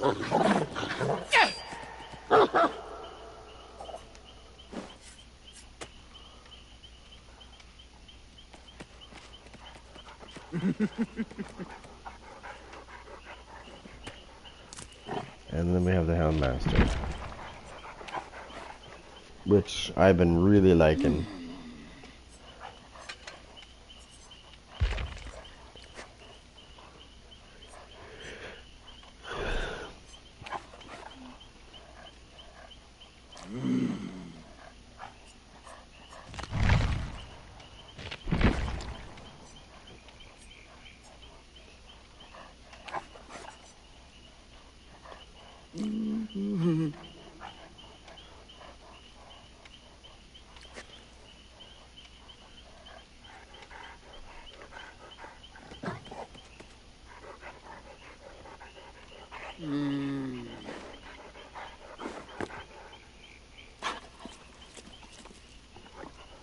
Good doggy.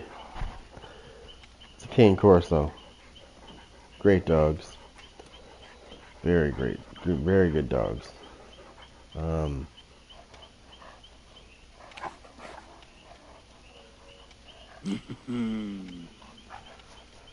me see. Let me see if I can get some stuff for her, actually.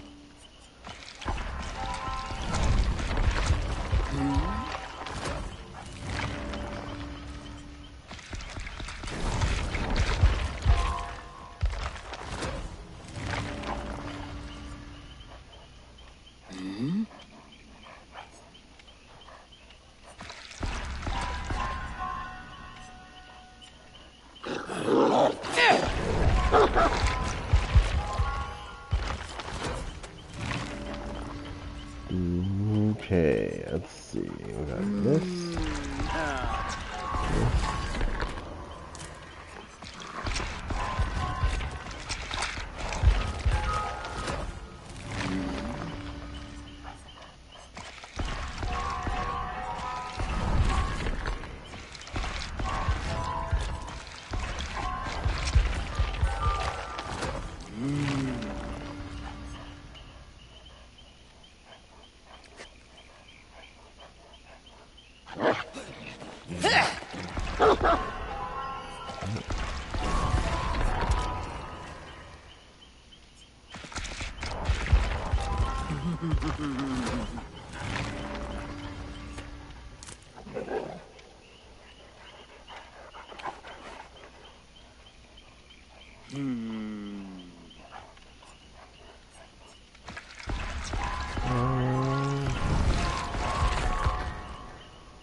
What's this?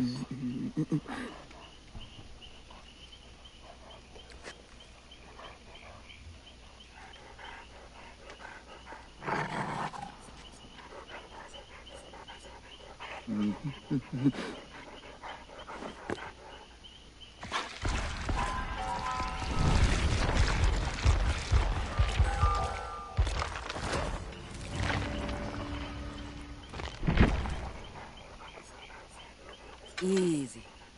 You'll get them soon enough.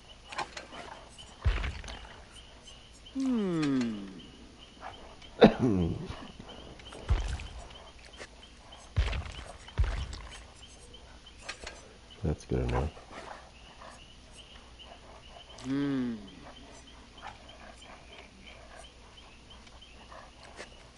So the two abilities I use with her is Barley Meal and Water Skin. Water Skin increases your redirect distance by 20%, and Barley Meal is your initial chase distance by 20%. So it gives the dog more range, both ways. I mean, I could switch it up and just use the redirect distance, and I could use probably this one. You get 30% brake speed for 30% brake speed for 20 seconds when you have somebody with hound sense when they're affected by it.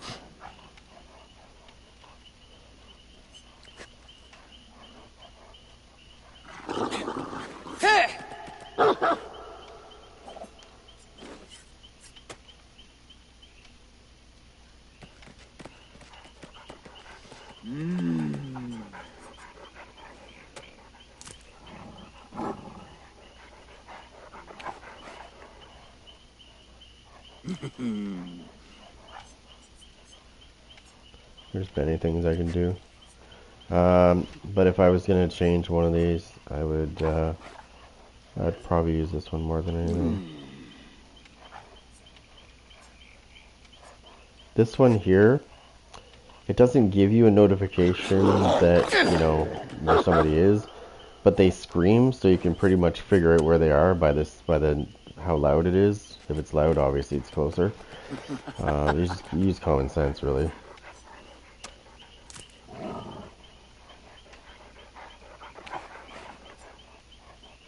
This reduces your power in general by 5%, which I didn't really notice a huge difference.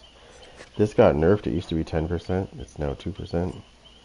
I think that's bullshit. It shouldn't have got nerfed to begin with.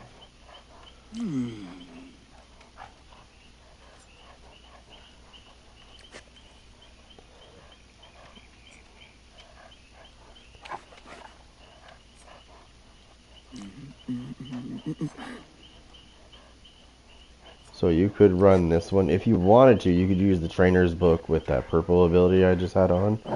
Because it would increase the Hound Sense duration on somebody by 35%. Right, so I can't remember how many seconds it is now. I can't remember. I think it's 30 seconds to begin with. I think they're affected by it I think it's 30 seconds. So you'd be increasing it by 35%.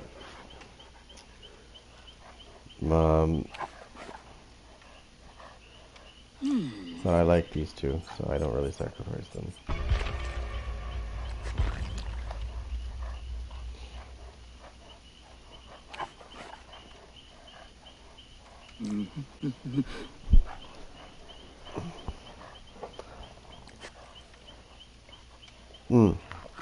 This killer can also stop people from leaving the trial as well, if they're bit by the dog at the.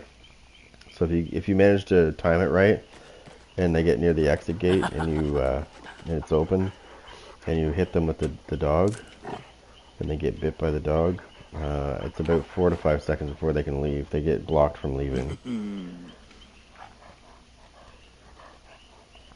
This was actually a request that I made. I said, you know, like I not for a particular killer, but back in the, you know, before the Houndmaster was out, I said, I kept saying in my streams, I kept saying they need to make a killer that can naturally stop somebody from leaving. And then this character came out, and she doesn't need to have any add-ons to stop somebody from leaving. She just has to they just have to get latched onto by the dog near the exit, and they can't leave for 5 seconds. It's funny when the dog bites somebody and they're at the exit and they get loose and they try to leave. It's like, yeah, you're not going anywhere.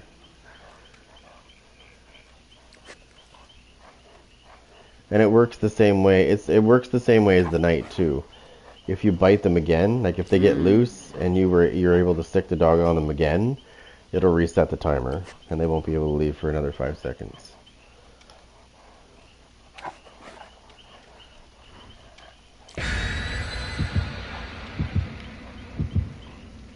This might be a sweaty squad. One person's hide their name, so one of two things: either people like to harass them, which I don't send people messages anyways, but or they're trying to hide themselves because they're really sweaty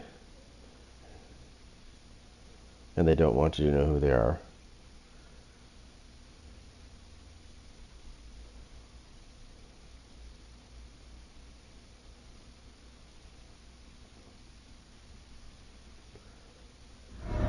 Oh, I hate this map. With this character, I hate the map. But I'll have to do what I can do. I'll do what I can.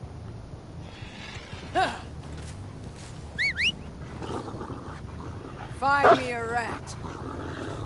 Oh, she gets speed too, by the way, when she does this, when she goes to the path with a dog. Come back!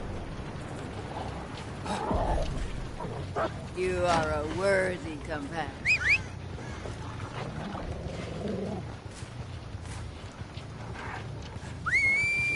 Now.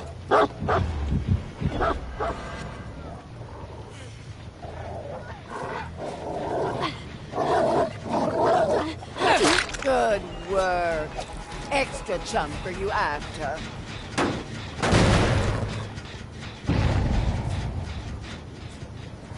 Okay, hold on.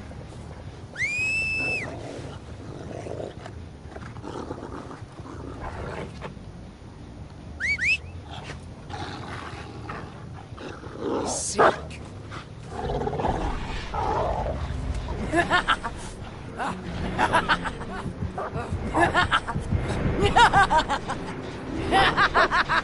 Yeah.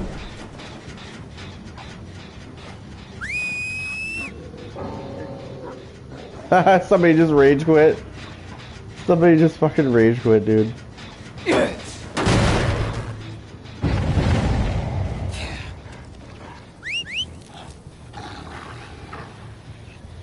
Fine.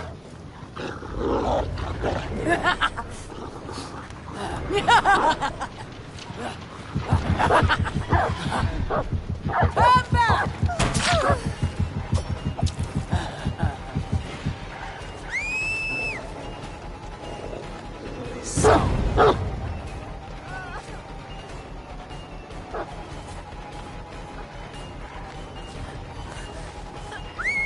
Now! Come on. Go!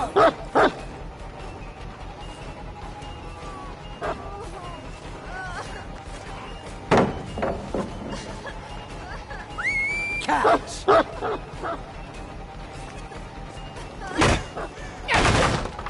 What, you think you're fucking sly, don't you, bitch? Catch!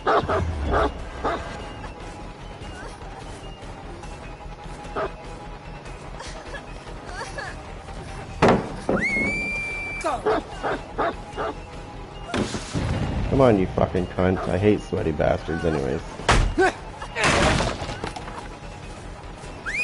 Catch! Bitch, you're not that good. Back to practice mode.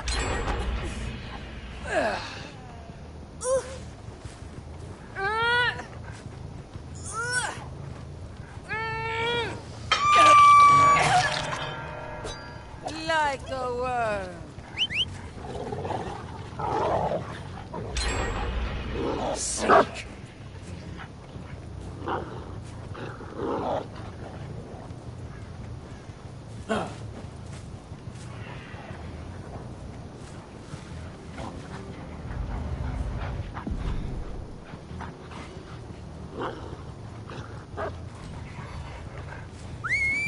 Catch.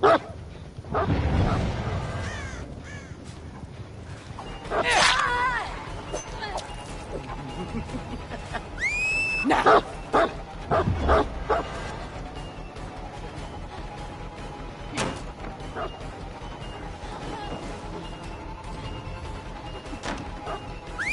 Go.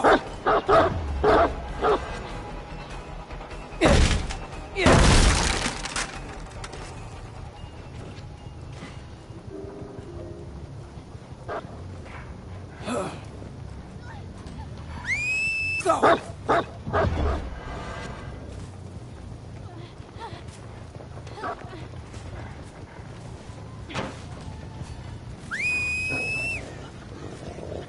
Go.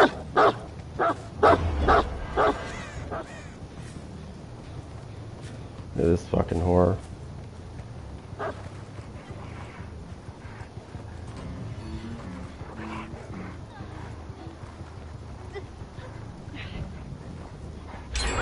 Go. There's one more tramp. Look at you. Extra bones for you.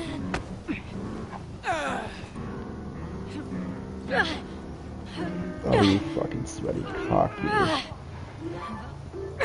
Let's go.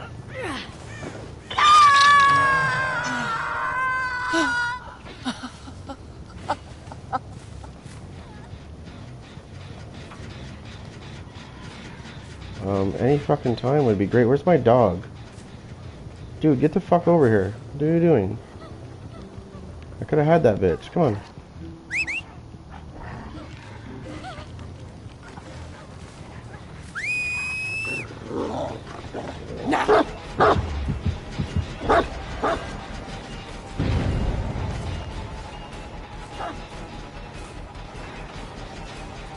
Thank you. Yeah. Oh, what the hell?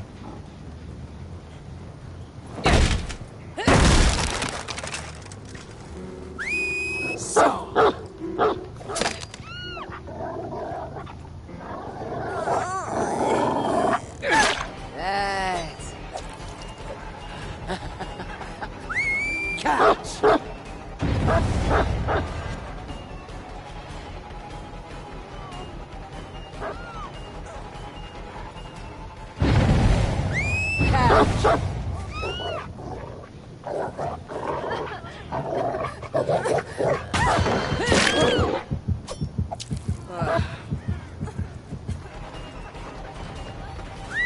Now.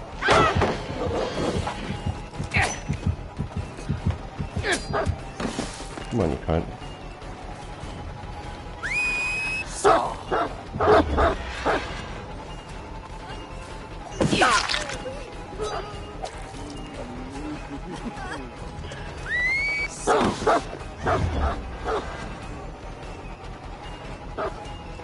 Aren't you the fucking sweatiest little cunts in this fucking game?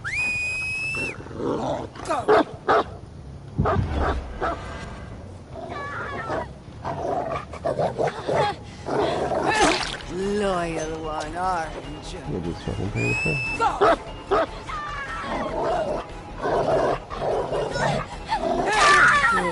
You want to save your friend? Okay. You can join him. Bitch.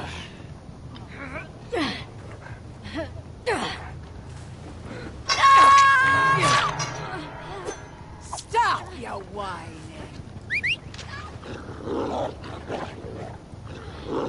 Sick.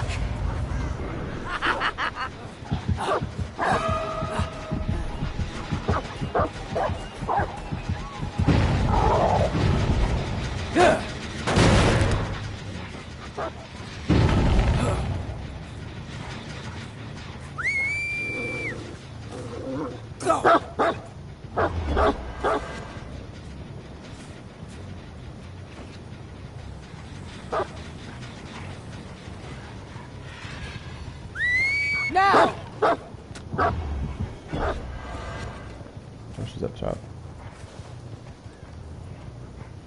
I don't know how he didn't bite her.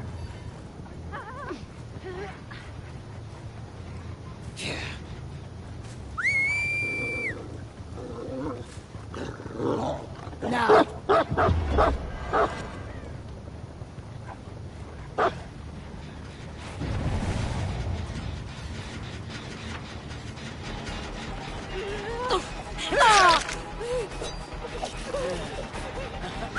Now!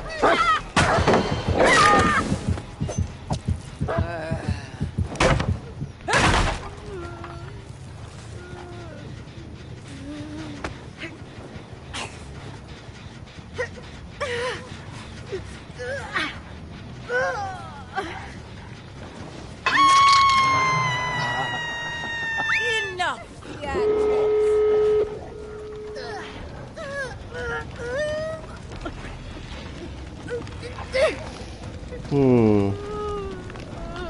Well, in all fairness, they had a bot that was doing all the objectives while I was chasing them.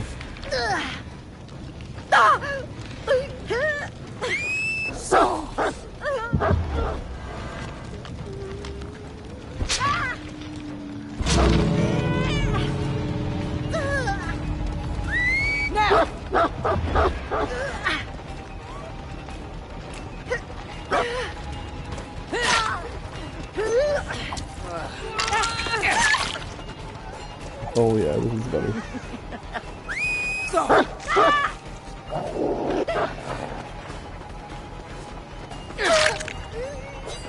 Oh, you think you're good, don't you?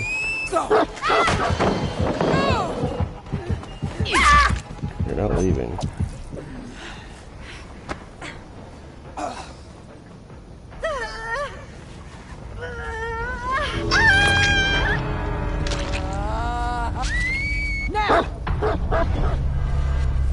Hey, good idea. Told you she wasn't leaving, didn't I? You could use Dead Hard all you want. It's not going to save you against my dog.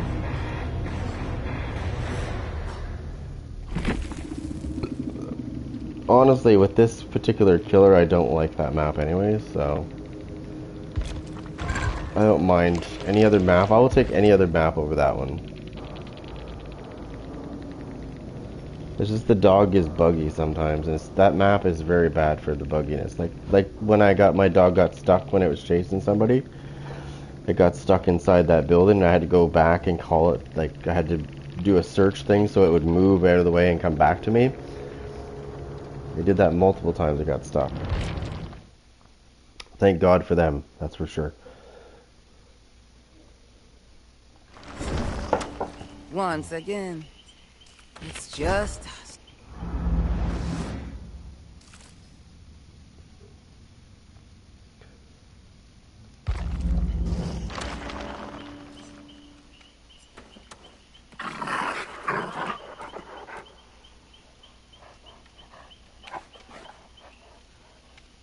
Oh, they put it back. They put it back. They put it back. So they did a change to this spike. They did a change to it. So it used to do what it's doing right now. It used to do that, and then they changed it so that it didn't affect. It didn't affect. It didn't affect some people. So. And then it looks like they reverted it back to the way it used to be, so anybody that's within 20 meters of a grab survivor is going to be afflicted by that now. And that's the way it should. They should never have screwed with it anyways. I'm glad they put it back. I didn't realize they did that. Sometimes they put, sometimes when behavior does fixes, like they'll say they're fixing, you know, like Ghostface, for example, if they were fixing Ghostface. Sometimes they sneak in some hidden buffs or nerfs for other things you gotta look out for. And sometimes you don't notice them right away because they're not in the patch notes. Like, for example, when they buffed the Knight. When they buffed the Knight the second time. Or sorry, when they nerfed the Knight and then buffed him. There was a hidden buff that they didn't mention in the patch notes that I figured out. So it's just things like that. So what used to happen to this is when the dog bit somebody, not only with the survivors that were around you, if they were within 20 meters of that person getting bit, they would be affected by it, but it would also put hound sense on the person that got grabbed as well. So they took that away, which is fine. Not a big deal. But they also fixed it. There was something else they did too, and they put it back, which I'm glad they did. It just made it useless. It looks like they slightly put it back the same way it was before, which is good. I don't use them very often anyways. I use the ones that I use are the ones I have on right now, which is these two right here. They both give, so basically they increase the distance the dog. So imagine Call to Arms for the Knight. If you're familiar with Call to Arms with the Knight, then this is basically the same thing, right? So the dog's initial chase distance gets increased by 20%, and the dog's redirect distance gets increased by 20%. So it's just like having Call to Arms for both things on at the same time. That's basically what it is. And this character naturally has the ability to stop people from leaving. So those guys that in the last match that were waiting in the exit gate, if my dog would have latched on to any one of those people in there, they wouldn't have been able to leave. I think it's 4 or 5 seconds they can't leave. The exit itself gets blocked once they're bit. So she's basically got the Knight's banner built into her, without actually having to use an add-on to make that happen. She naturally has it in her, which is great. I was asking for a killer like months and months ago. I was like, they need to make a killer that has like the ability to stop people from leaving naturally without using an add-on. And then this character came out, and I was like, oh, that's cool. That's really cool. Now, you'll get those people that'll say, "Oh, the Hound Master's easy to use." No, she's not actually. She's pretty hard because you have to actually control where the dog's going.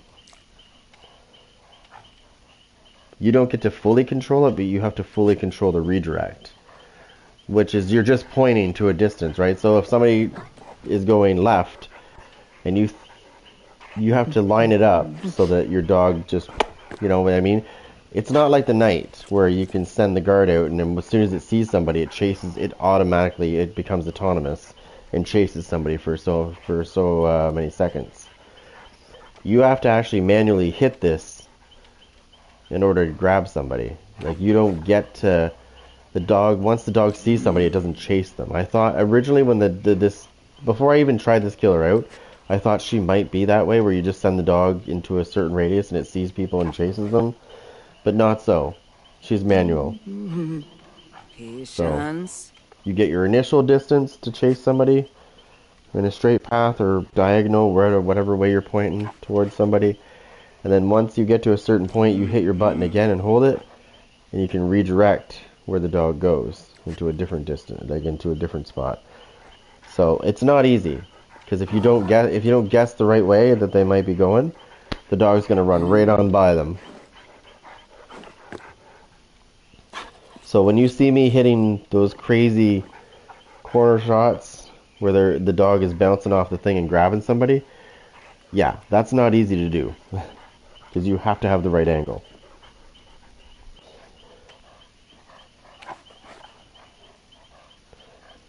Because I've had some people say, "Oh, well, the Houndmaster's not that hard to use." I'm like, "Yeah, that's what you think."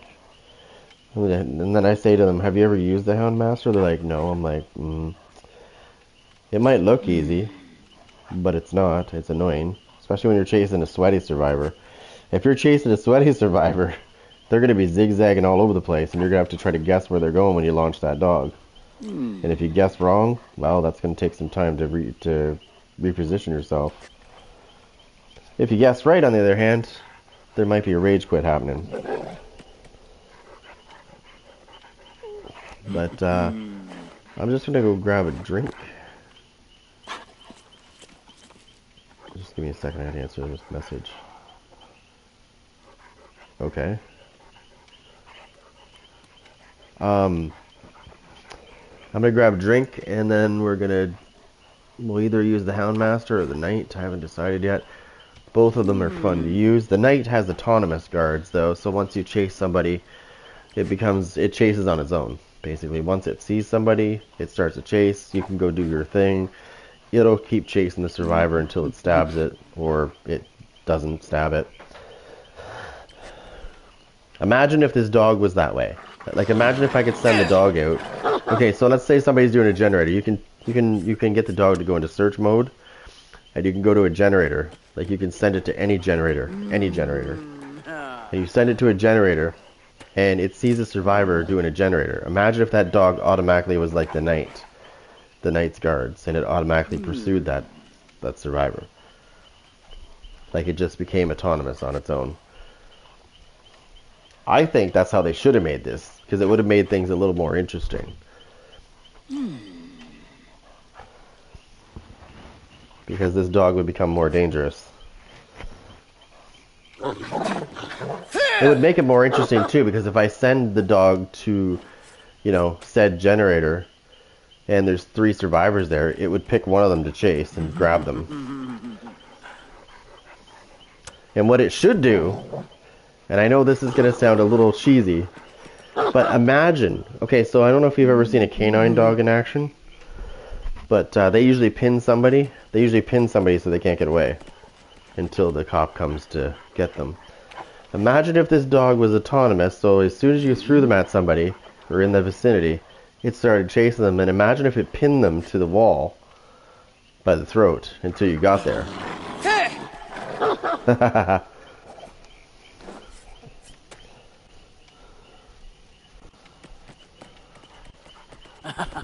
Give me a second, I'll be right back.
Sorry, I'll be right there. I'm just trying to answer all these questions. His is called, let's see.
Captain Underpants and the Perpetuous Plight of the Purple Potty People is the continuation of the one that we have upstairs. And actually, he's missing. It goes all the way up to 12. So you're actually missing 6, 5, 4, 3, 2, 1, and 9, 10, 11, 12. There's 12 books total. We only have one. And Mommy's going to pick up a second one if she can tonight. You're each getting a book tonight. If they're available.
You probably heard me talking a minute ago.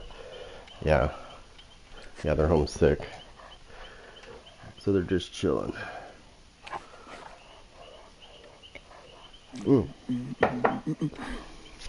Damn.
All right.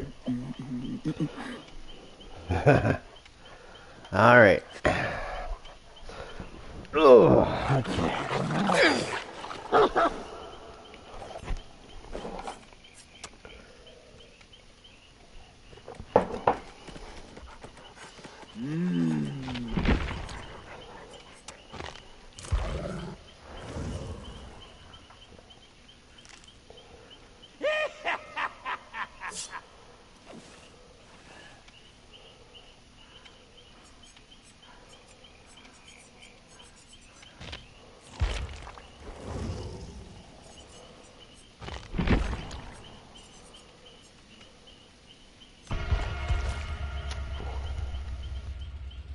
It's Bubba time. It's been a while since I've been Bubba. Gotta get back into it. Bubba! This is the guy that you're not going to want to meet in a dark alley. And if you get cornered by him, well, pray to God it's quick.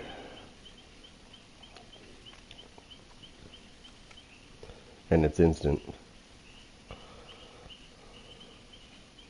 Which is probably not going to be the case with this guy. Considering he makes people into chili.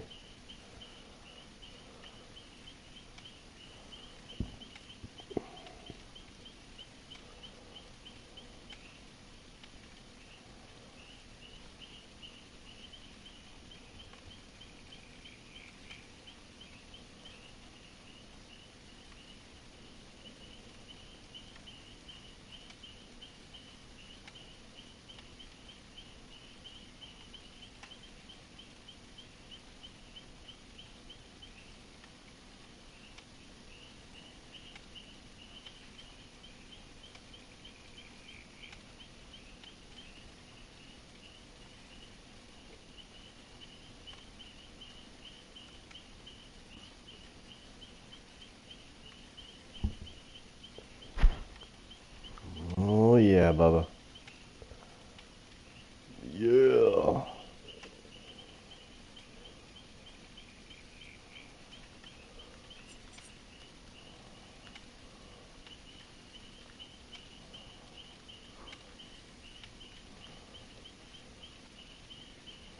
Need to make some chili.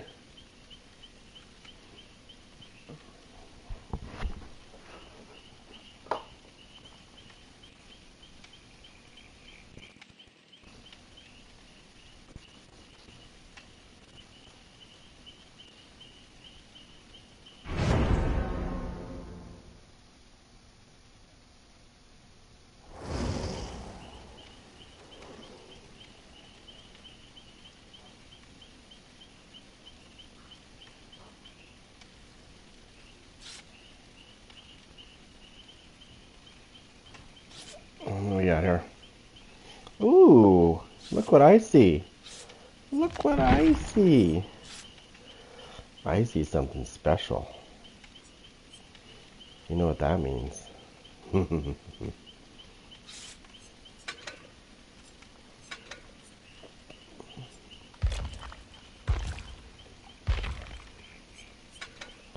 That means we're bringing Franklin's demise into the picture. Oh yeah.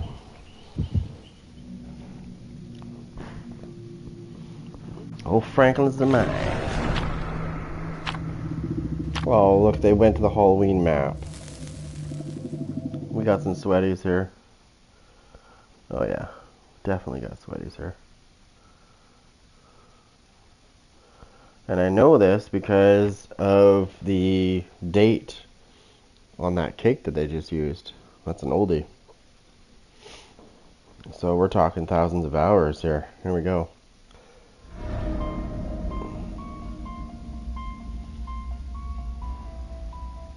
I know why they want this map, because of the cars.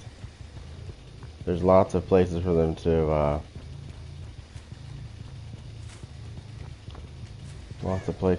loop.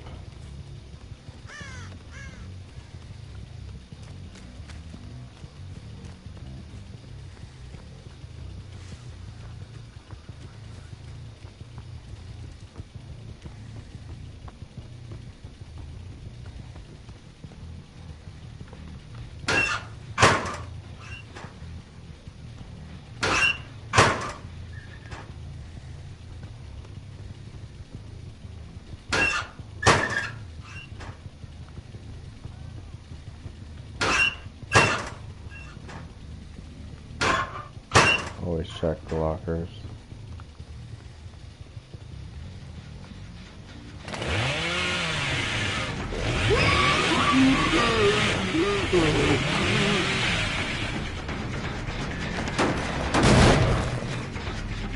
Oh yeah, come on, nerd.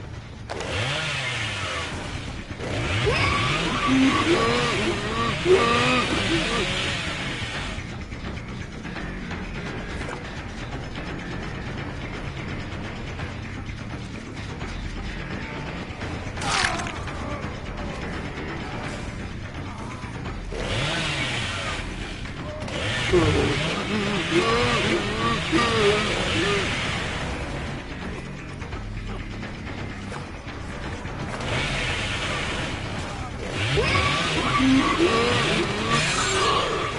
fucking nerd. This is the nerd that's... Bitch. Don't worry, he's got friends that are gonna come try to help him. Oh, these guys are all sweaty, so look at that. I should use the knight on this one.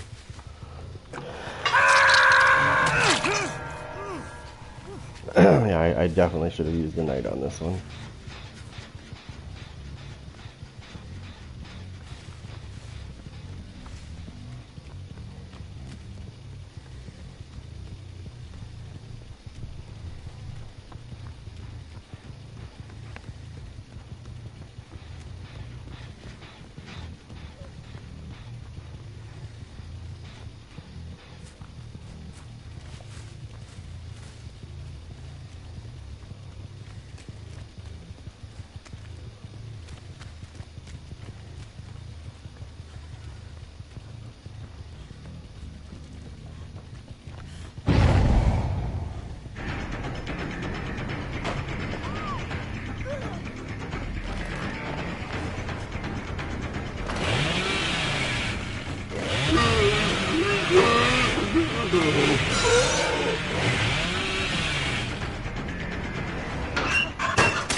Not that good, buddy.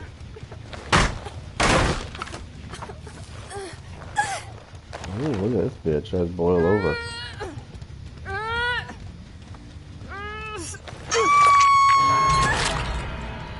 Yes, we know your guy. We know you're fucking sweaty. We know. I knew they were sweaty the minute I saw that cake. That's an old cake. These nerds probably have, and they forced this map too on top of that.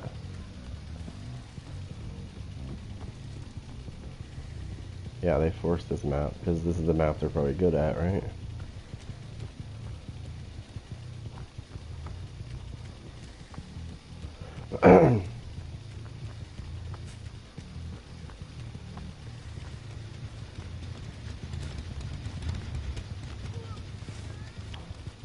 I guarantee you they've got somebody on one of these gens that's better to pop.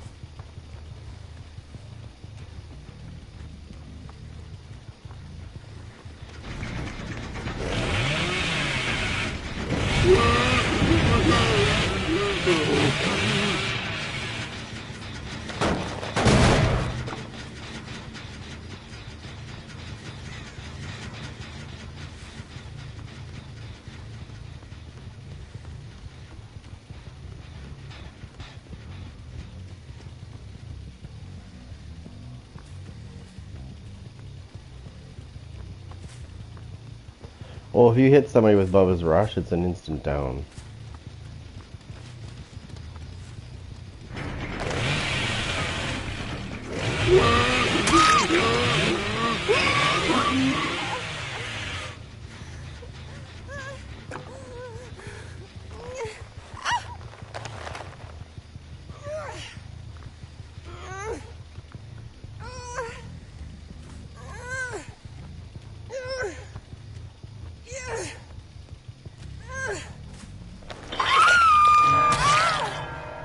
I don't like their fucking screaming shit, so that's why I smacked them.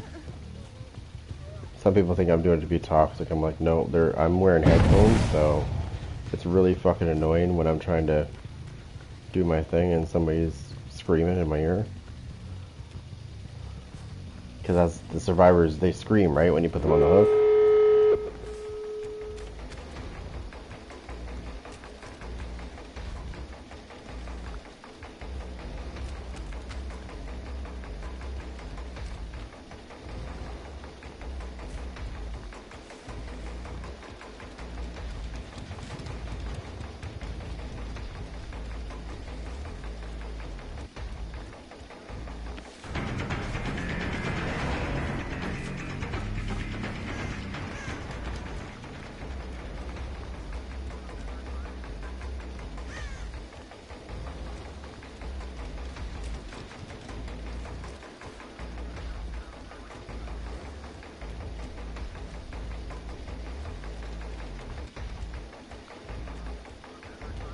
I guarantee you one probably has wake up.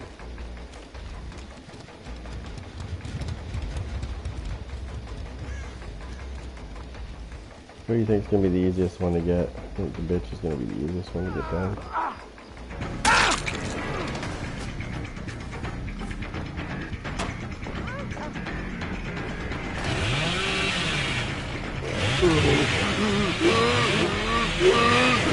Oh, you little bitch.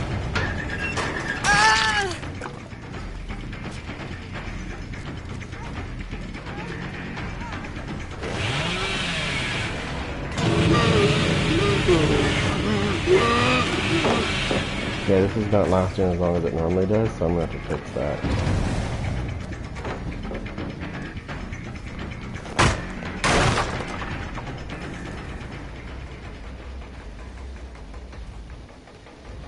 Bloody nerds.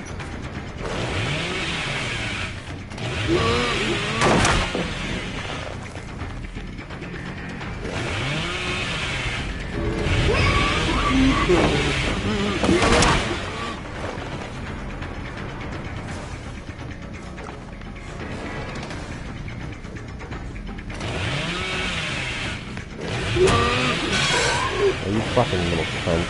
Stop. Just stop, you fucking nerd. Yeah, I'm not gonna get away. Or I'm not gonna get her in time.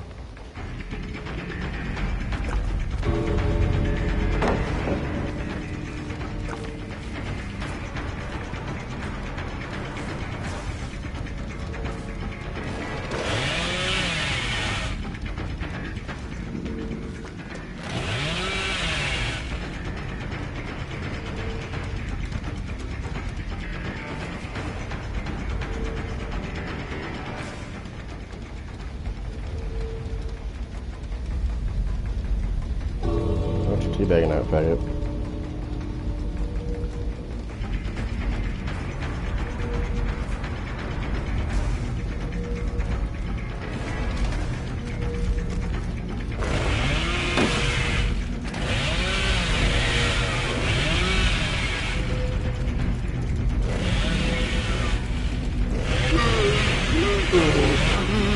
Whatever, you fucking shooter. Oh, bitch didn't get out! You fucking deserve it too, you cunt.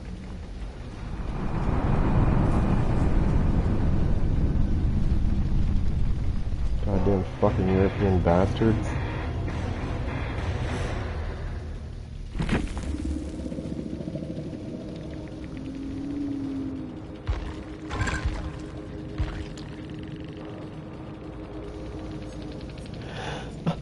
So let's see what they were using. Let's see what these fucking nerds were using. Windows of opportunity, Windows of opportunity, Windows of opportunity. Okay, so you know what? I think... So when you look through all these perks that people use, the most common ones you'll see, and this is usually one of the top ones actually, is Windows of opportunity. Imagine if they nerfed the range on that to 16 meters instead of 32, or yeah, 16 meters instead of 32.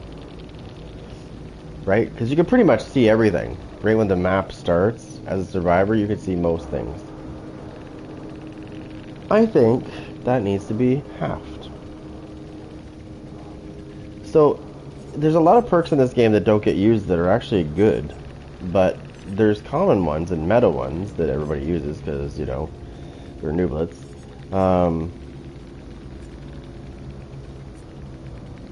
Prove thyself. Like, there's a couple that could use a nerf. Not a major one, just a slight nerf. Like, if you look at this one, for example, for every other survivor working on a generator within 4-meter radius, gain 10% speed bonus. This same bonus is also applied to all other survivors within range. Now, they did fix it so only one person can use this at a time. Right? So you can't have... If there's two people that have proved thyself, you can't have them on the same gen, because it's not going to give... It's not going to boost it up to 20%, if, like... At least I don't think it does. It says survivors can only be affected by one prove thyself effect at a time. So if you have 3 people working on a generator, plus you, which is 4, I mean, I don't think you get a bonus on doing it. I think it's just the people that are with you, but still, they're going to get an increased 30% speed bonus for taking a gen on top of what they already get as a normal thing, right? So you could see how this is a problem. Right? This is what happens is if you have 4 people and you have 2 people that have proved thyself and they're traveling differently, right? So they go in twos, right? So you have 1 prove thyself in one group and 1 prove thyself in the other 2, and they each do a generator. Not all 4 of them, just the 2 work on 2 generators. That's how they pop them so quick, right? So they're getting that fucking they're getting that speed bonus on both gens because that's what these guys just did. So I think what they need to do is start looking at that kind of shit and bringing it down to like normal. Now, if you ever played 2v8, you'll understand my frustration because that one was worse than Prove Thyself because it was stronger than Prove Thyself because you could have up to 140% applied to a generator, which would basically do the whole generator. So basically, I could walk up to a gen, apply these credits to it, and it would instantly be done. Okay? Because of the percentage, because of the stacking. Now, if they want me to play 2v8 again, they're going to have to do better than that. Because that's pathetic that survivors can take gens that quick in 2v8. Now, it's almost as bad in this one, too. Right? If you have the right combination of things on, you can stack shit and do gens super quick. I know because I've played both sides. I've played on the other side too, so I know how these fuckers do their shit. It's annoying, but I only put Franklin's Demise on. It wouldn't have mattered if I would have had the other one on. Like, honestly, it wouldn't have mattered. Those guys were, like, I'm trying to think if I rewind the video, I could probably see what anniversary it was that came from. But I have never seen it before, so it's definitely one of the earlier ones. It's probably near the beginning. It's probably the first anniversary one. The cake that the one cake that guy used was from like the very beginning. So that means he's probably got thousands of fucking hours on that map that we just played on.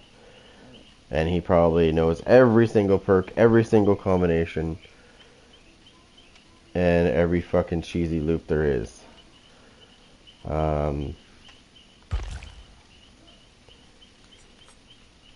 But that's how it goes. Bubba's fun to use, but I don't know what the fuck's going on with my Bubba. His chainsaw rush should have been much, much, much longer than it was. So I don't know what the fuck happened there. It should have been much longer, but we'll see what they did here.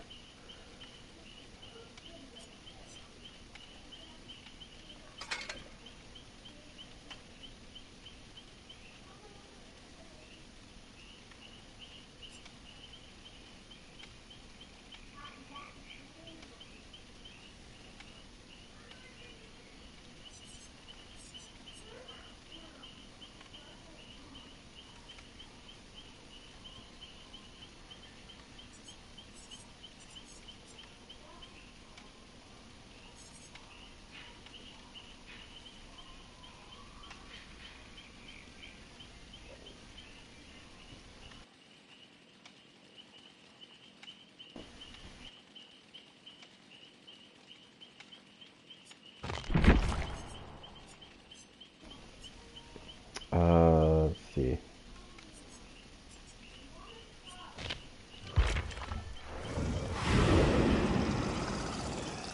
Sympathy is merely a form of weakness.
Sorry, I'm trying to get his things up here.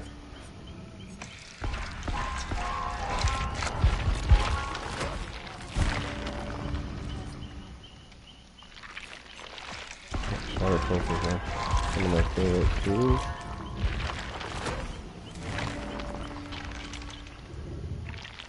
Let's see, this is good to use.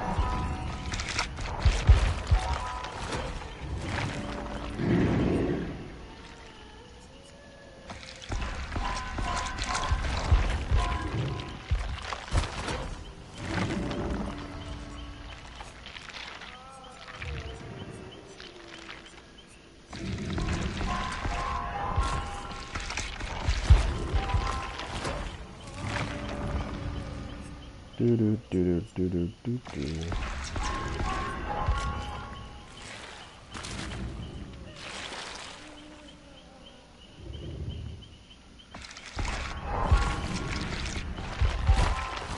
I'm gonna change something about him. I'm gonna change something up with him when I use him though.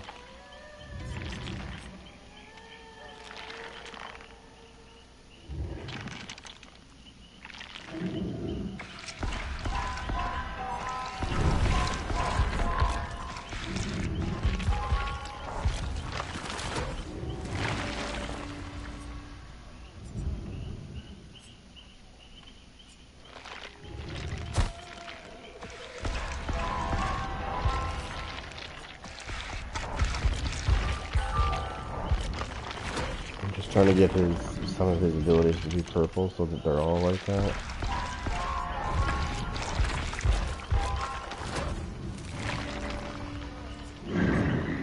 Ooh, yes.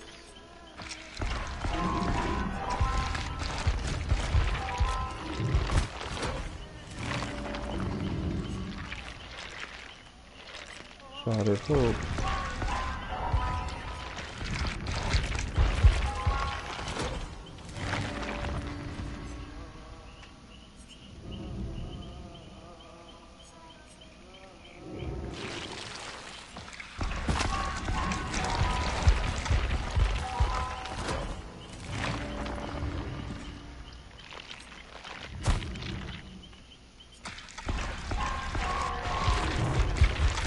Those both in purple.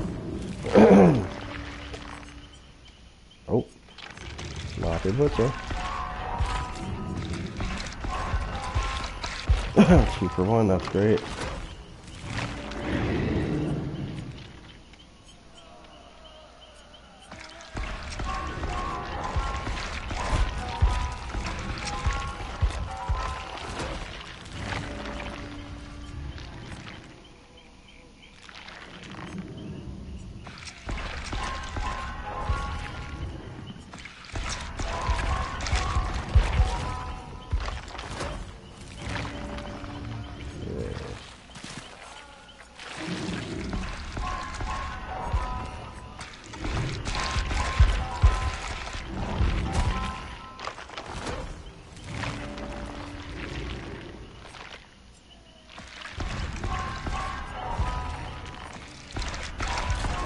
Getting 2 at a time, which is great.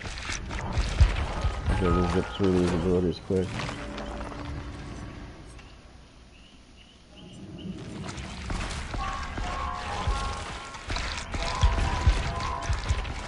Two more abilities, one's purple, one's done. What do we got?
forgot to grab something. Oh my god.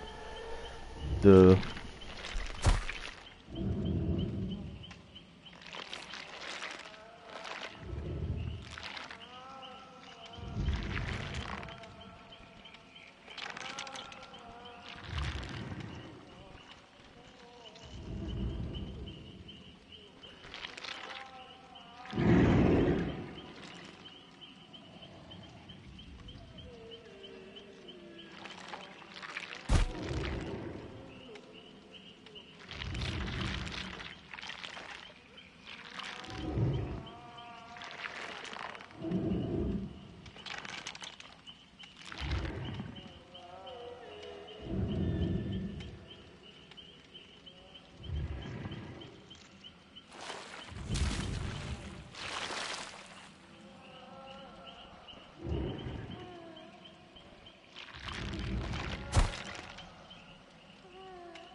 Sorry about that. I almost forgot about supper later on.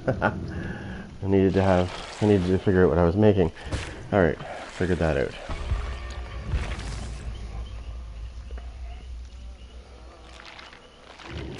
I also realized that there was something I didn't have. I thought I did, but yeah.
Do do do do do do do.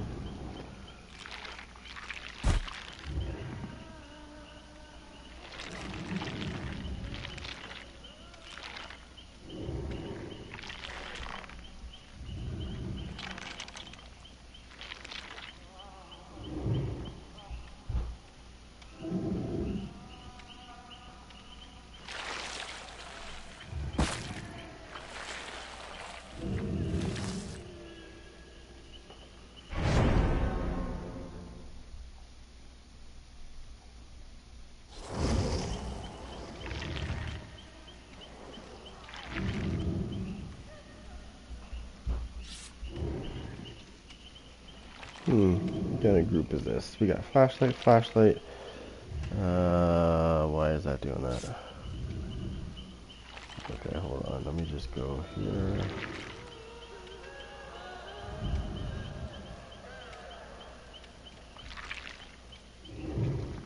Yeah. Always got that one, eh?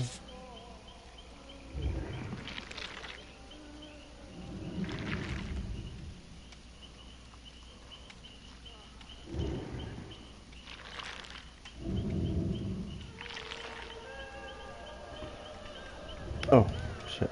I forgot to press triangle. It's okay. It's okay. So we got 2 flashlights and 2 medkits. And a whole lot of sweaties.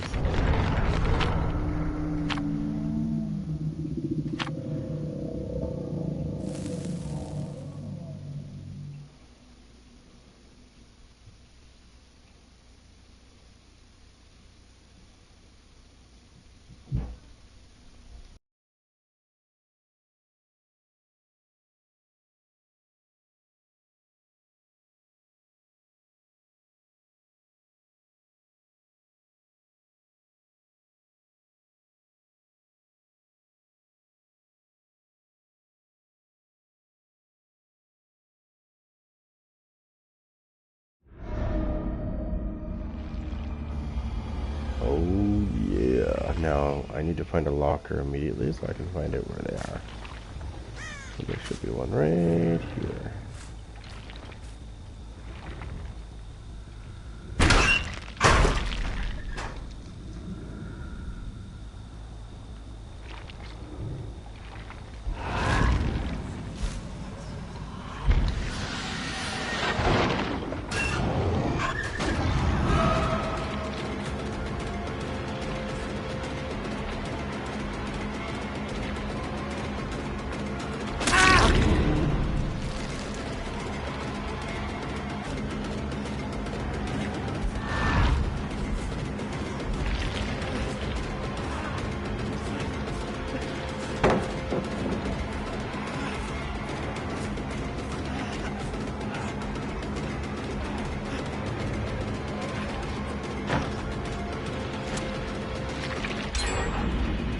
Come on, you sweaty bastard. How are you moving so fast?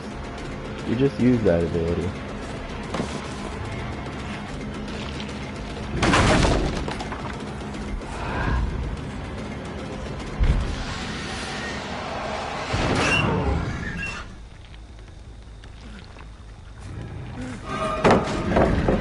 Come on, bitch. I know you're using windows of opportunity. That was your mistake with waiting.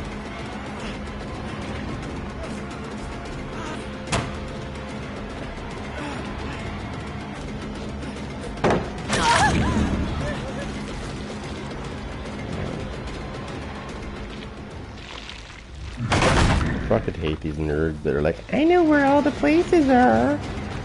You can't get me because I'm nerding out. Dude, what the fuck? You are not that fast. What the fuck?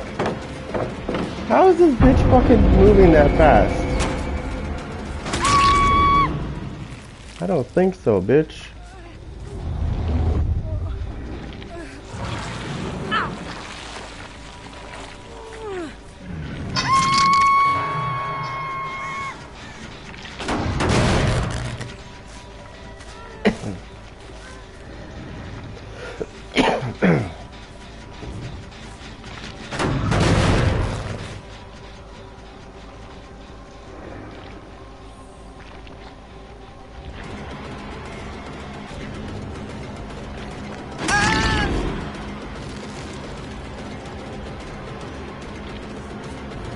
I don't know what the fucking teabagging at, bitch, but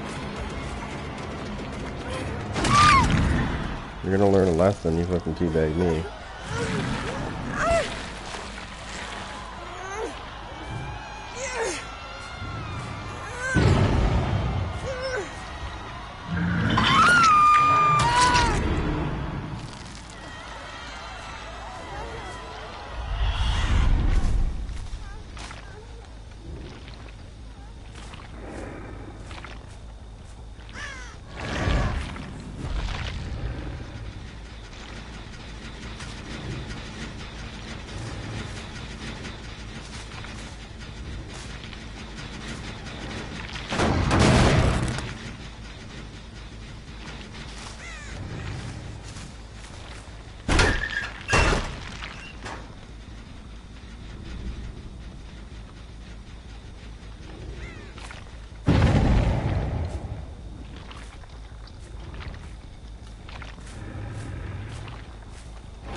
text guy, man. He's so stupid.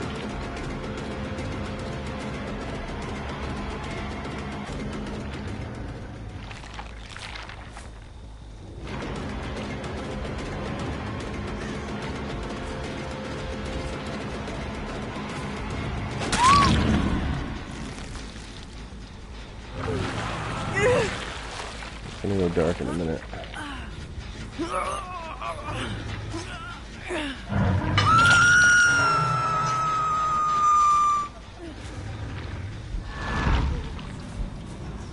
Oh, I need to open the locker. Hold on.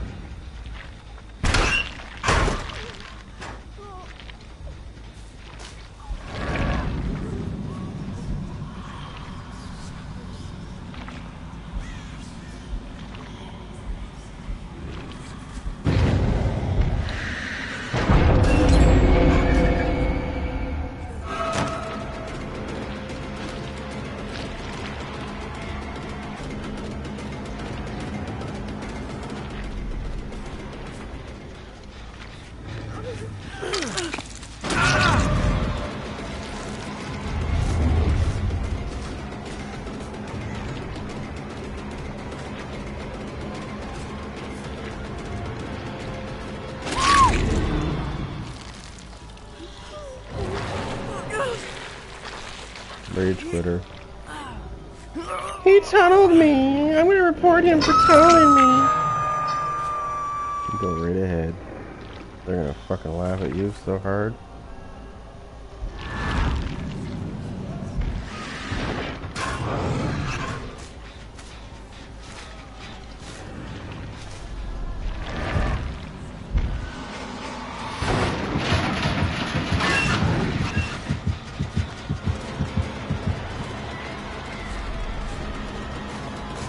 Dude, I think this guy's cheating.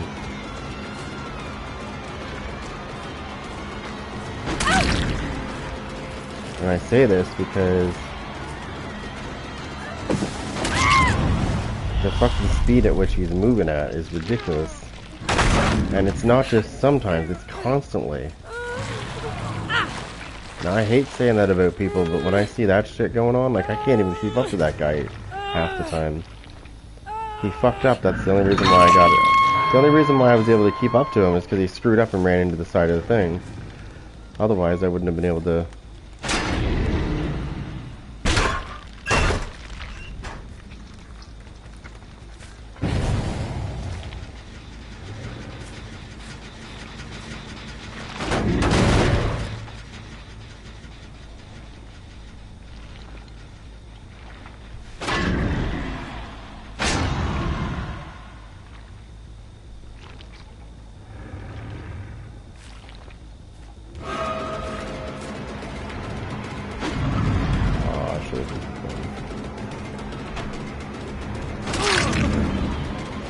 I think this is amazing.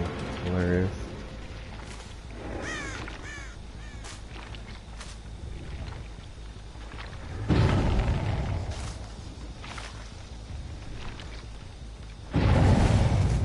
It's right there.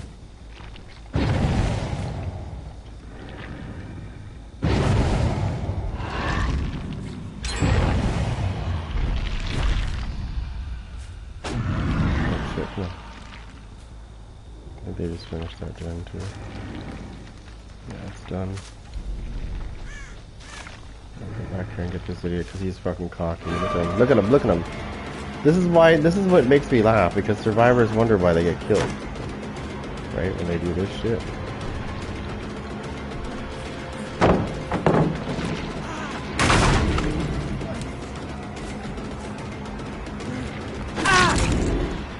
Going somewhere, motherfucker?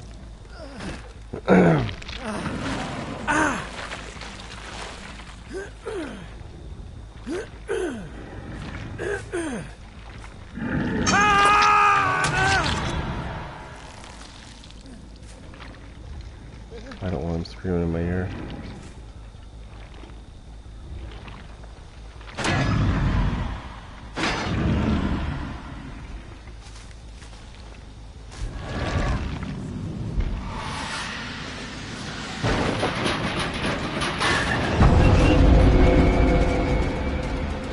There we go.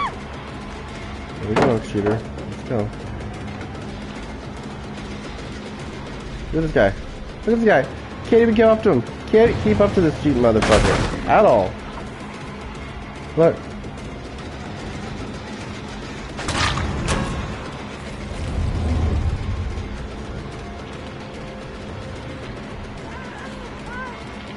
Get your speed burst on again when you shouldn't be using it. Oh, what's the matter? You ran into cheats? That sucks.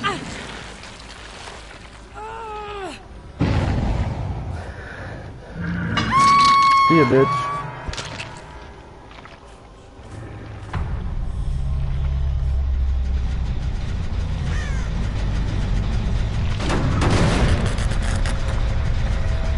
And we'll wait for a good 20 seconds so that calms down a little bit. Let's see where our little friends are.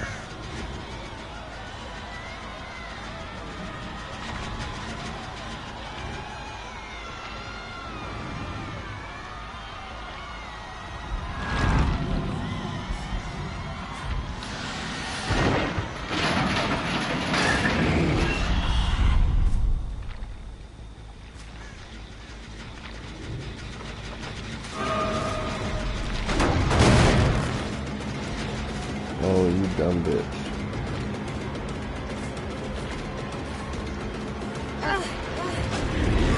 Come on, you got the fucking speed fucking thing there. Now you're gonna be exhausted because you used it, and if I see you using it again within the time limit, we're gonna have problems. Because there's already been one person doing more than one speed burst. I already killed that person.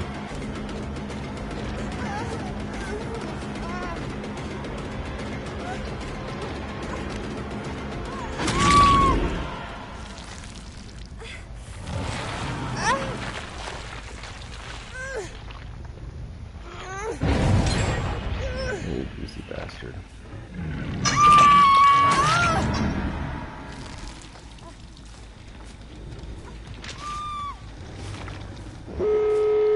Oh, no, guard mode.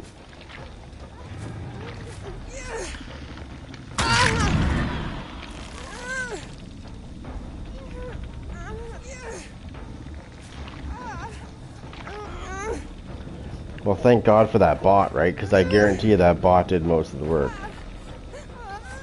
Right? So when people quit, their character should be completely gone. Bye-bye. Like, so if Jane Romero quits, Jane Romero's dead. Like, just goes dead.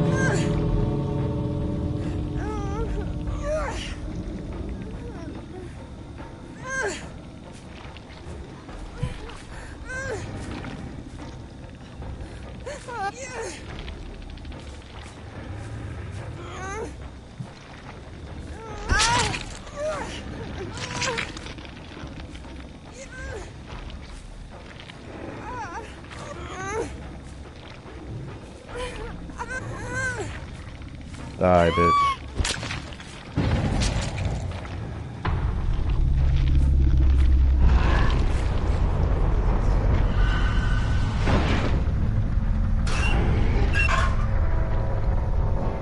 And nobody wins that match. That ends up in a tie.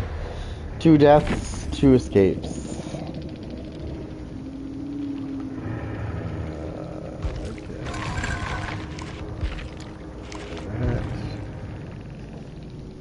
Look at that. That's it. What did I say? What did I say? What the fuck did I say? I said the one that rage quit is going to be, like, the bot is going to be the one that did the most work. Look at it. Boom. Who did the most work? Now, I knew he was using Windows of Opportunity. Told you. Let's see. The one that I was chasing, I want to see if they had a perk. Hold on. Let me see.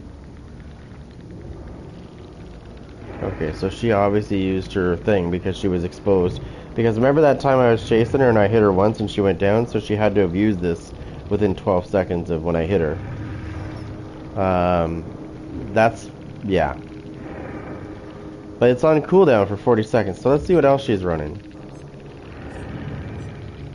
Self-care, okay. So that's the only speed thing that she had, really. If she used this, you get 25% for 2 seconds.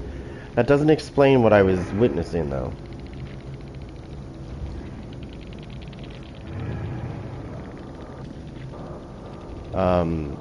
she was getting haste for more than 2 seconds. And she was doing it more than once. Now, I thought that she might have a speed thing, right? But it causes exhaustion, and you can't use, you know, the sprint one that makes them go 150% for a couple seconds? Yeah, I thought that maybe she might be using that one, but she wasn't using that one, and this one causes exhaustion. So that doesn't explain where the other bursts of speed were coming from. Right? She was constantly bursting, like, really fast. Which I don't know how to explain that, because I've never seen that shit before. Well, sorry, I have seen that shit before. Let's just say it wasn't a good thing. Alright, so we're gonna use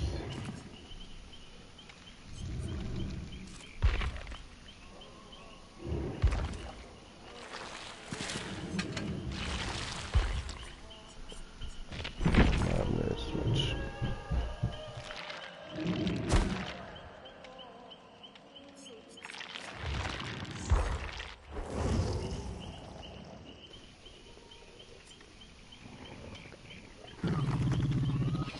This guy's interesting, but I can't seem to use him. Can't seem to get him to work very good. I know there's people out there that are pretty sweaty that know how to use this guy pretty good.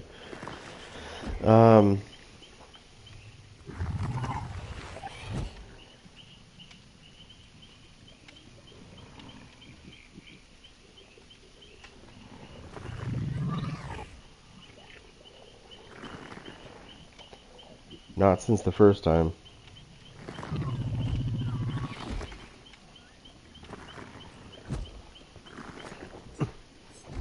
He'd be fun to use, but I don't know how to use him that good, so...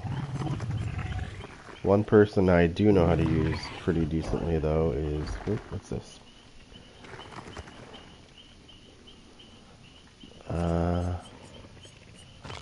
This is a very underrated killer right here.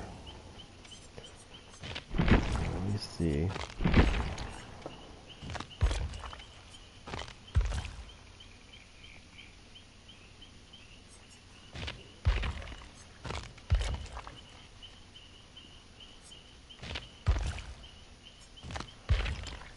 Ooh, this is nasty. That's maggots on her, by the way.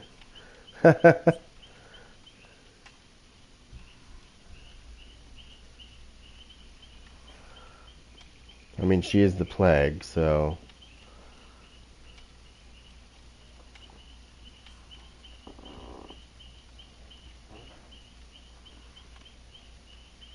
It's only natural for that to happen.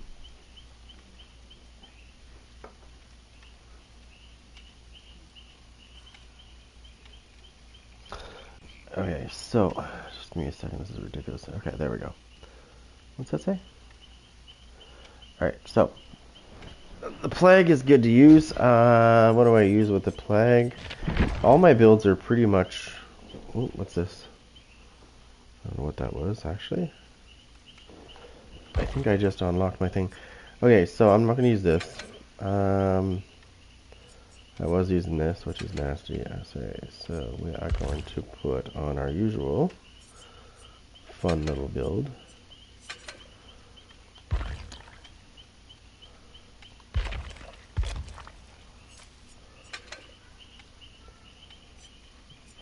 Let's see. Okay, so you're probably wondering, why the hell is this guy using these two abilities? Right? Well, there's a reason why. First of all, let's get to what this does. So it says, increases effectiveness of Vile Purge by 40%, right? And this one says 30, so that's 70%. Why would I want to increase the effectiveness of Vile Purge by 30% and 40%? Well, when I puke on them, it's going to make them go red, like really fast, right? The infection's going to accelerate quick. And so what happens is when they become red, all I have to do is hit them once and they go down. It's almost like they're exposed.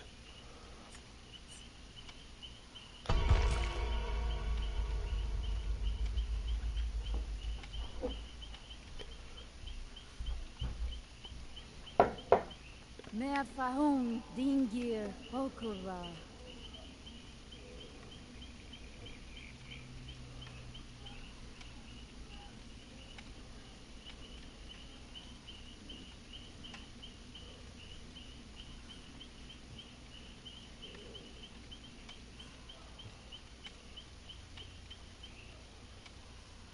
That's what it is. It's maggots. She's the plague, right? So, I guess think about that for a minute. So what I do with the plague is I'm a dick. Because what I do is you know how like people cleanse themselves at the stations? So I don't once they corrupt those, I don't take the corruption from those pools. So I basically limit them to one pool because after they all get corrupted, it will force me into using corrupted purge, but it will leave one pool that's not corrupted that they can cleanse at. Once I know where that is, I pretty much can I can pretty much contain them into an area. Some people will rage quit when they see that happening, right? Because they don't like that. They don't like the fact that there's only one cleansing station because I've left the rest of them corrupted. And now I'm guarding the one that's not corrupted.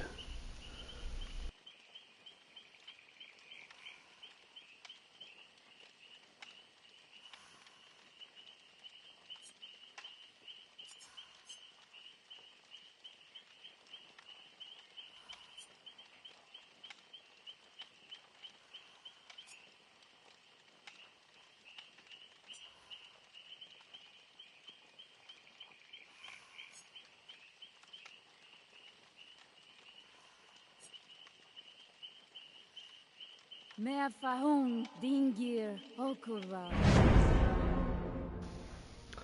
Doo-doo, she's got so many good abilities that are nice. Nope. We'll just research that one.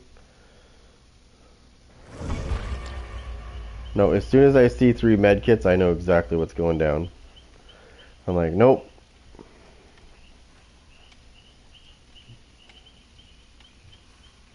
Sometimes I see 4 medkits. If I see 3 to 4 medkits, I will back out and research.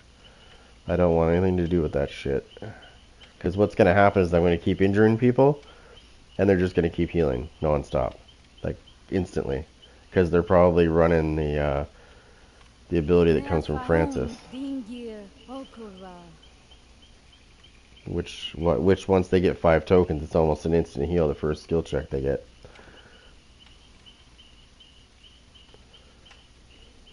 You get 4 people running that ability plus med kits. Good luck. You pretty much have to tunnel people. It's not like you really have a choice. Once you see them using that tactic, you pretty much have to tunnel each one of them. And they don't like it, and they get all pissy about it. But I mean, you got to think of the long run, right? You got to do whatever it takes to win. And that's what people don't understand in this game. There's no rules against tunneling people. There's no rules about camping hooks. There's no rules against any of that shit. And these survivors just don't get it. They keep trying to report people for tunneling, camping. It's like, dude, they have an anti-camping mechanism on the hooks. So even if I camp the hook, you can unhook yourself after so many seconds. It's pretty quick, actually. And you get endurance when you get off the hook. So even if I did swat you right away, you're still going to get a speed burst and probably get away.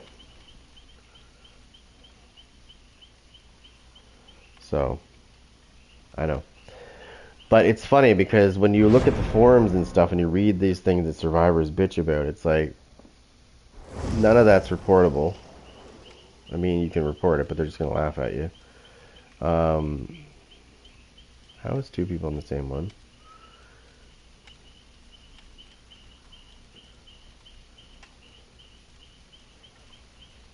And when you play as a killer, you got to think of this mindset. You got to do whatever it takes to win. Okay, it's not about being courteous and not tunneling people and not camping the, you know, I don't usually camp the hooks anyways, unless somebody's being super toxic, then I will just to kill them off. But there's nothing against any of that shit. The behavior has said this on so many occasions. It's a part of the game, unfortunately. That's how it works, right? If I want to wait 18 meters away from that hook for you to jump off it, I could do that. Because I'm sacrificing the fact that you're doing generators, right? I'm just going to get screwed that way, so 3 toolboxes. 3 toolboxes. 3 toolboxes. Oh boy. Guess I'm going to have to puke on all the gens. You fucking sweaty bastards. Look at this. Oh, you son of a bitch.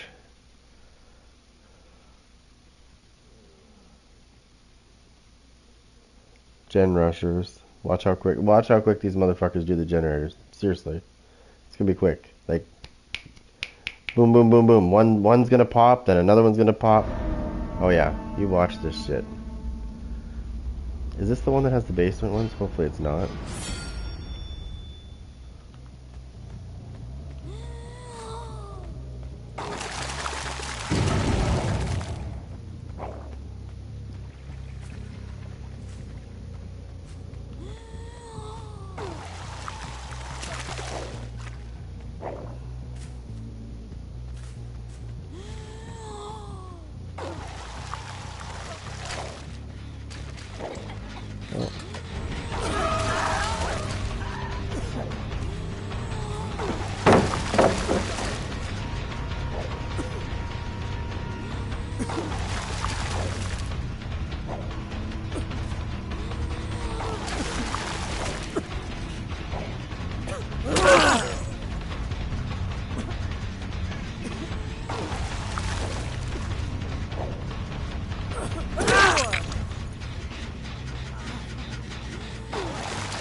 Somebody just lit a boom.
I'll be back in a second for that.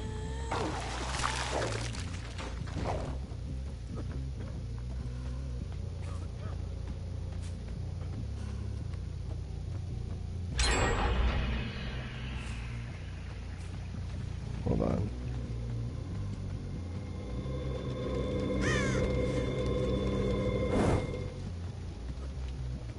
There we go. That's okay. Purge yourself, because I'm not gonna...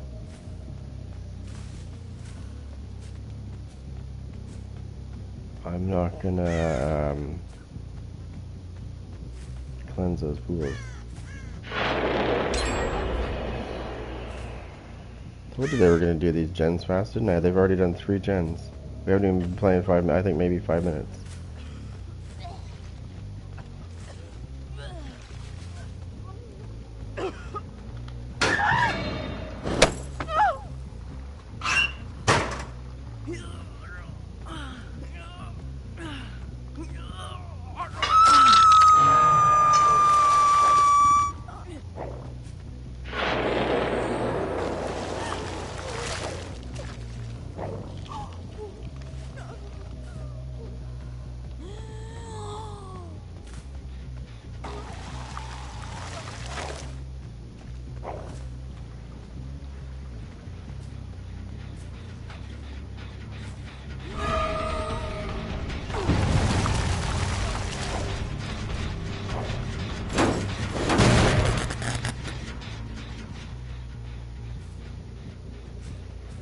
We're running out of places to purge.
Hold on.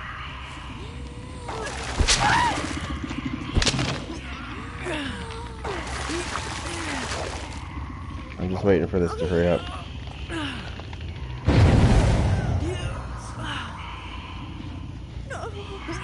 Come on, hurry up.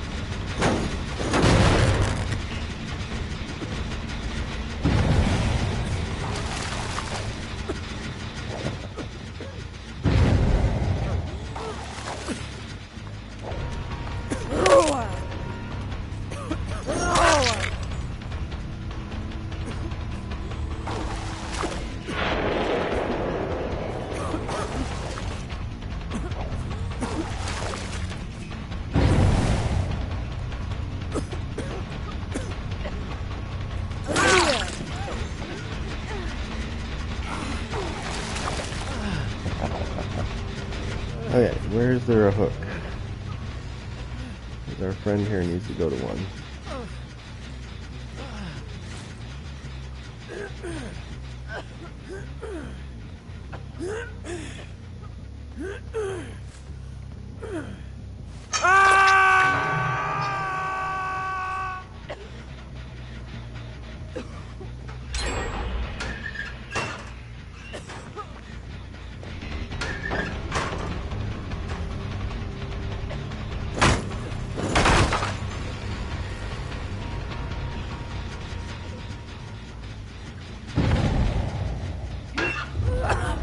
Oh, you fucking cunt, I'm gonna kill you.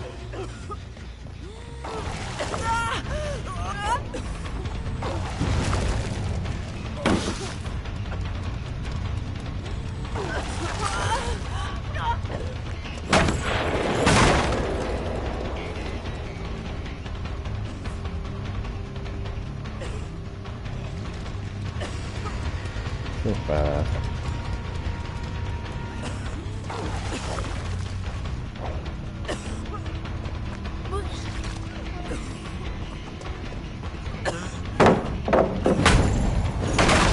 Come on, nerd, you got windows of opportunity too, I see.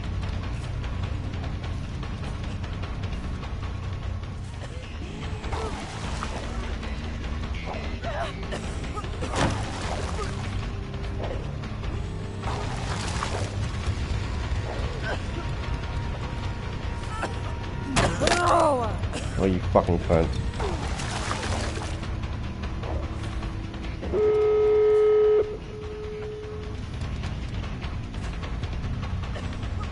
I hate sluts like this.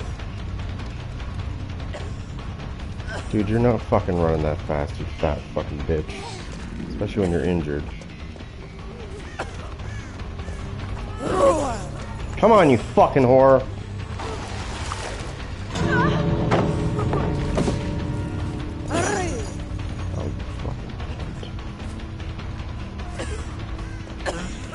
Fuck you, fat ass.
Dude. Oh, the famous body block. Oh, gotta love it. Honestly, I think the killer should be able to shove the fucking survivor out of his way. So if somebody tries to body block you, I should be able to backhand them flying sideways out of my way, and then gain like a 50% speed boost. Grab the survivor that you're actually after and break his fucking neck instantly. Or do what Michael Myers does. Fucking snaps the neck of the person that gets in his way, then goes after the other person.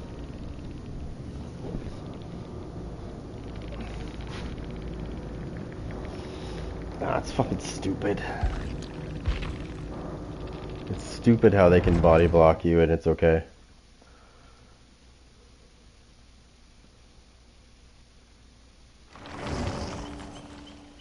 Alright, well. Can always switch it up for this. This just means every time they puke, I'll see where they are.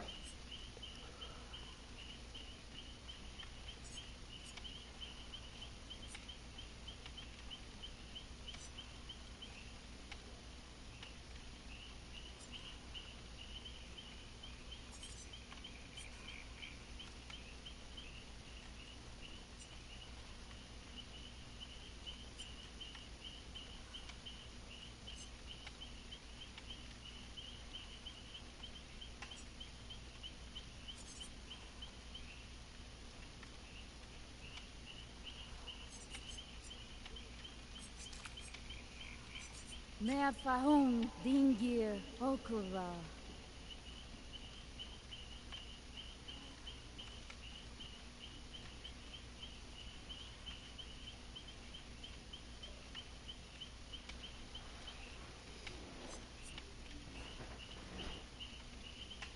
Oh yeah, that's right.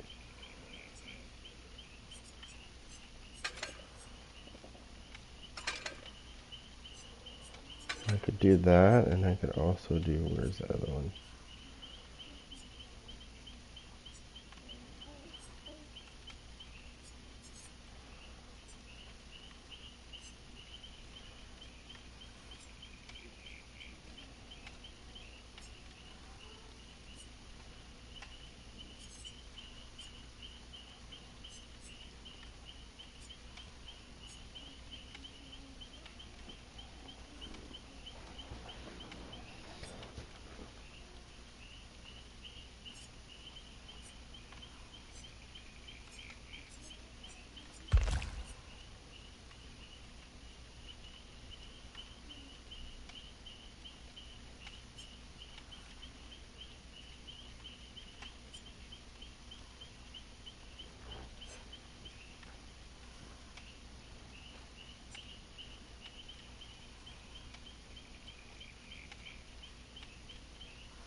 Okay. This sounds interesting, but at the same time, it sounds like it sucks. So, Vile Purge no longer affects survivors. Increases object infection duration by 40 seconds. Increases infection from Okay, okay. So actually, if you think about this, this is actually pretty good because it increases infection from infected objects by 100%.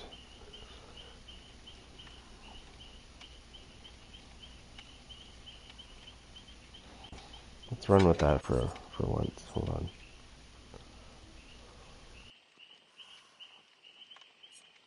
Severed toe, because I don't think severed toe will work with this. But we could do this.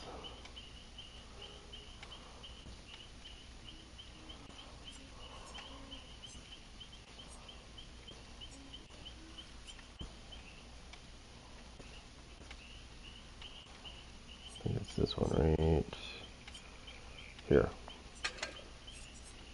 And then use this.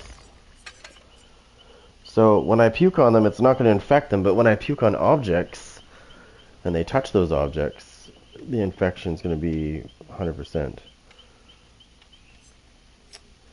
And then it's going to also give the duration of object infection by 40 seconds, and then another 30 there. I could have swore there was like a 40-second one as well. I could have swore I saw one.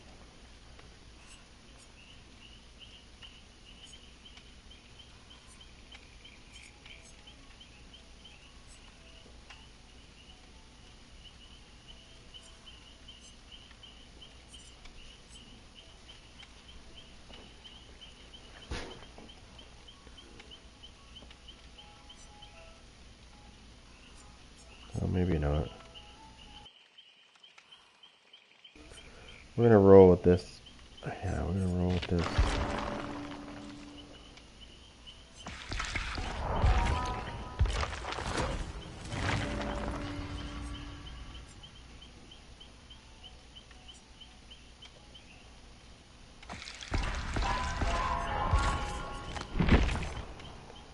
So I think that's what we're gonna do. Is we're gonna roll with this. We're gonna get fired up. That way I can break shit quicker. Or I could just use the other one that breaks quick already.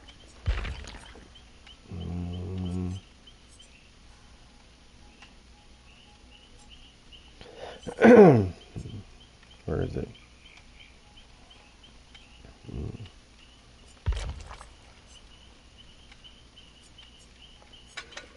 There it is.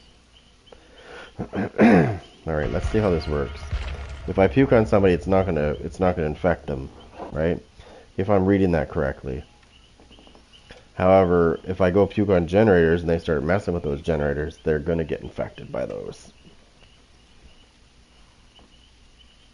And the infection thing is 100%, so I think that progresses it by 100%. So, although you're not infecting them directly, I believe it will help progress their infection quicker, much quicker, by touching objects that I'm going to puke on.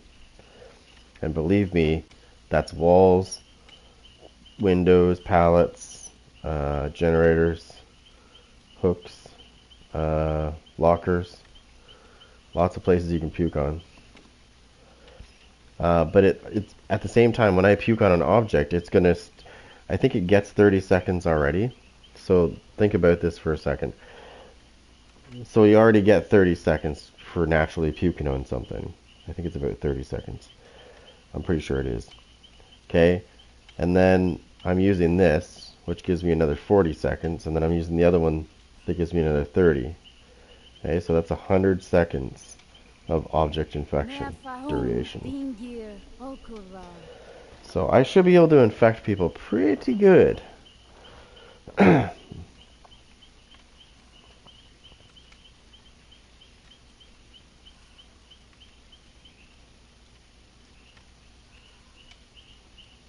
Some people try to wait it out because, you know, after so many seconds of waiting, you'll see that the infection's gone off of the object and you can touch it. But with this one, it's going to be like at least 100 seconds minimum. So if they're going to sit there for 100 seconds waiting for the object to, you know, not be infected anymore, I mean, that's by then I'm probably going to be cycling through that generator again, puking on it again.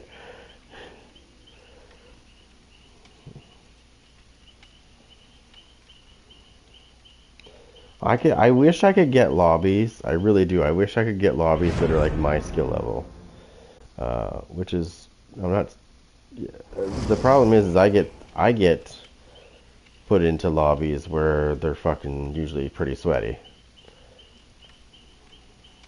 And then when I play Survivor, it's the same thing, only it's the killer that I run into that's sweaty. It puts me into those lobbies with the killers as well. So you can't win on either side, as far as that goes. I just wish they could get their shit right when it comes to that.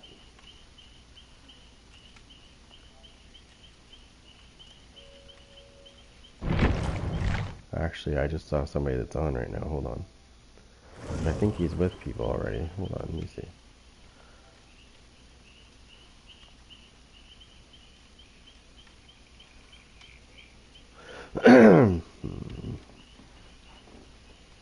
Oh, of course. Here, I'll be right back. I'm gonna jump on Augie.